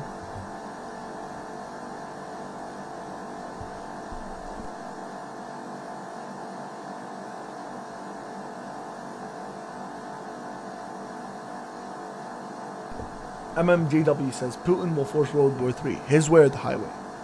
I guess, I guess so.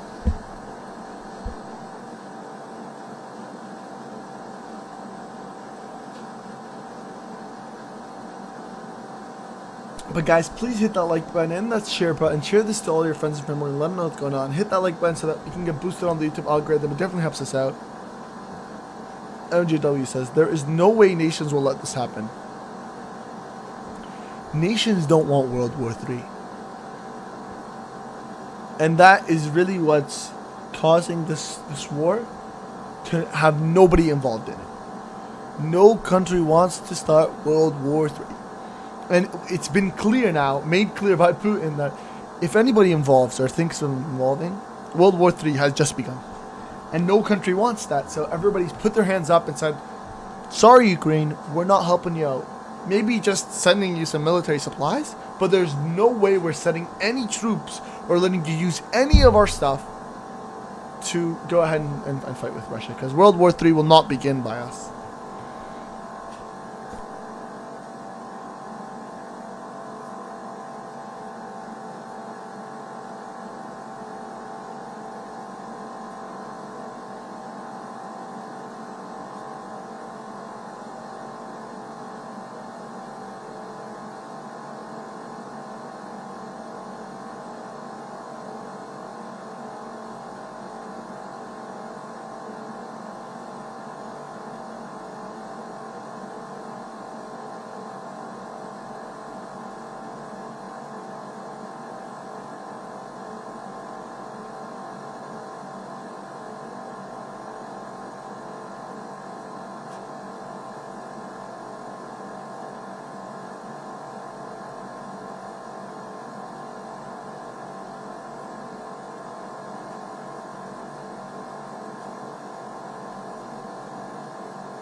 Alright guys, so I'm gonna do something here. I'm gonna close the stream for just maybe 2 minutes. I just need to restart it, and so I'm gonna do that. Now if you're still here, just give us like 2 minutes and just go back on the channel and you'll find the new stream link. But we'll do that and we'll get right back, okay? Actually, maybe we will keep it. Should we keep it running? I know it's a bit Alright guys, so we will try and keep it running for a little bit. If things don't go as it continues to give us some trouble, I will shut it off and we'll restart. But very interesting night, guys. You're seeing a bit of a quiet tonight as we are likely to see some advancements on the Russian side by probably tomorrow morning. It's been a lot. Oh, did you hear sirens? Okay, so yeah, there were sirens a bit earlier. So 15 minutes ago. Wow. So there's been a bit of activity, but the Russians are promising that tomorrow they will attempt to take out the defense systems, air defense systems, but restart it if needed. I will restart it if needed. Air defense systems, the Ukrainian air defense system. So we'll see how they stick to their promise in taking out those air defense systems tomorrow. With that said, guys, let us try to make this stream go crazy and reach back. I mean, we were at 6K only a few days ago. So let's try and get that back up there. I know we have 50 likes and there's we can get that a little bit better, guys. You're seeing live images right now from the capital of Ukraine, Kiev. Right now it's about 5:30, and as you guys know, the curfew is imposed until 8 in the morning. So we're likely to get that curfew finished in the next little while. Now, I wonder how the morning will look like, especially knowing that we've lost power. It looks like for the last at least 3 to 4 hours that the capital has not had, the vast majority of the capital, I should say, has not had any power. I know I've connected with a couple of people in the capital, and they're saying they still have power, but a big chunk of the city right now is without electricity. And as again you may know, there were strikes at various electrical stations in Kharkiv. So it's another city, but it looks like that the Russian forces are attempting to use that as a form of is my voice cutting? As a form of deterrence and as part of as part of their strategy in taking over Kharkiv. Well, not Kharkiv, Kiev. Thank you guys for the 52 likes, and let's try and share this on Twitters and Facebooks and all that good stuff. I know you guys are trying your best, and again, I will continue to try my best as well, and keep you guys live on what's happening. All right, guys. Again, you're getting some live images from the capital of Ukraine, Kiev, as we approach another morning. Now, usually it starts to light up by around 6:30. So within the next probably 30 to 45 minutes, you're going to start seeing the morning lights start to appear. So hopefully a bright morning with some calm, but it's unlikely, again, by a promise, at least from the Russian side, that they are going to be striking some targeted strikes at air defense systems. That's at least what the Russian military has mentioned earlier today, or earlier yesterday now. Now it's about 5:30 a.m., so that was yesterday night that was indicated. Now, whether the Ukrainians are going to be able to defend against those strikes is yet to be determined. But I think they will have a hard time, especially that if you heard again earlier today, the Russian army struck an airport right outside of Kiev, and it was initially a civilian airport, but was converted to a military airport for the Ukrainian army, and that was struck by 8 rockets, in Russian rockets. So there have been strikes at military targets already, and particularly the air. Control of the air is, like I said a while ago, is the decisive decision maker onto how this war progresses. So we'll see how that goes, but I think we're looking at a real firefight in the coming days. And as you see the dark, we still see some vehicles patrolling the streets of Kiev, my apologies. Now, we seen a vehicle a little while ago that was, sat for a while, and then after it sat for a while, about an hour, no one left the vehicle, and then we seen the loss of power in that particular area. And then as things progressed, we started seeing the loss of power in other areas. So there were some indications, or some people saying that this was a planned turn-off in power by the Ukrainian leadership in order to make it difficult for Russian forces to target particular locations. So I don't know how accurate that is, especially that the electricity has been lost to the vast majority has been center of the city. So not really where the firefights are happening, but we will see. We'll see tomorrow, as when we get some reports of what is happening on the ground.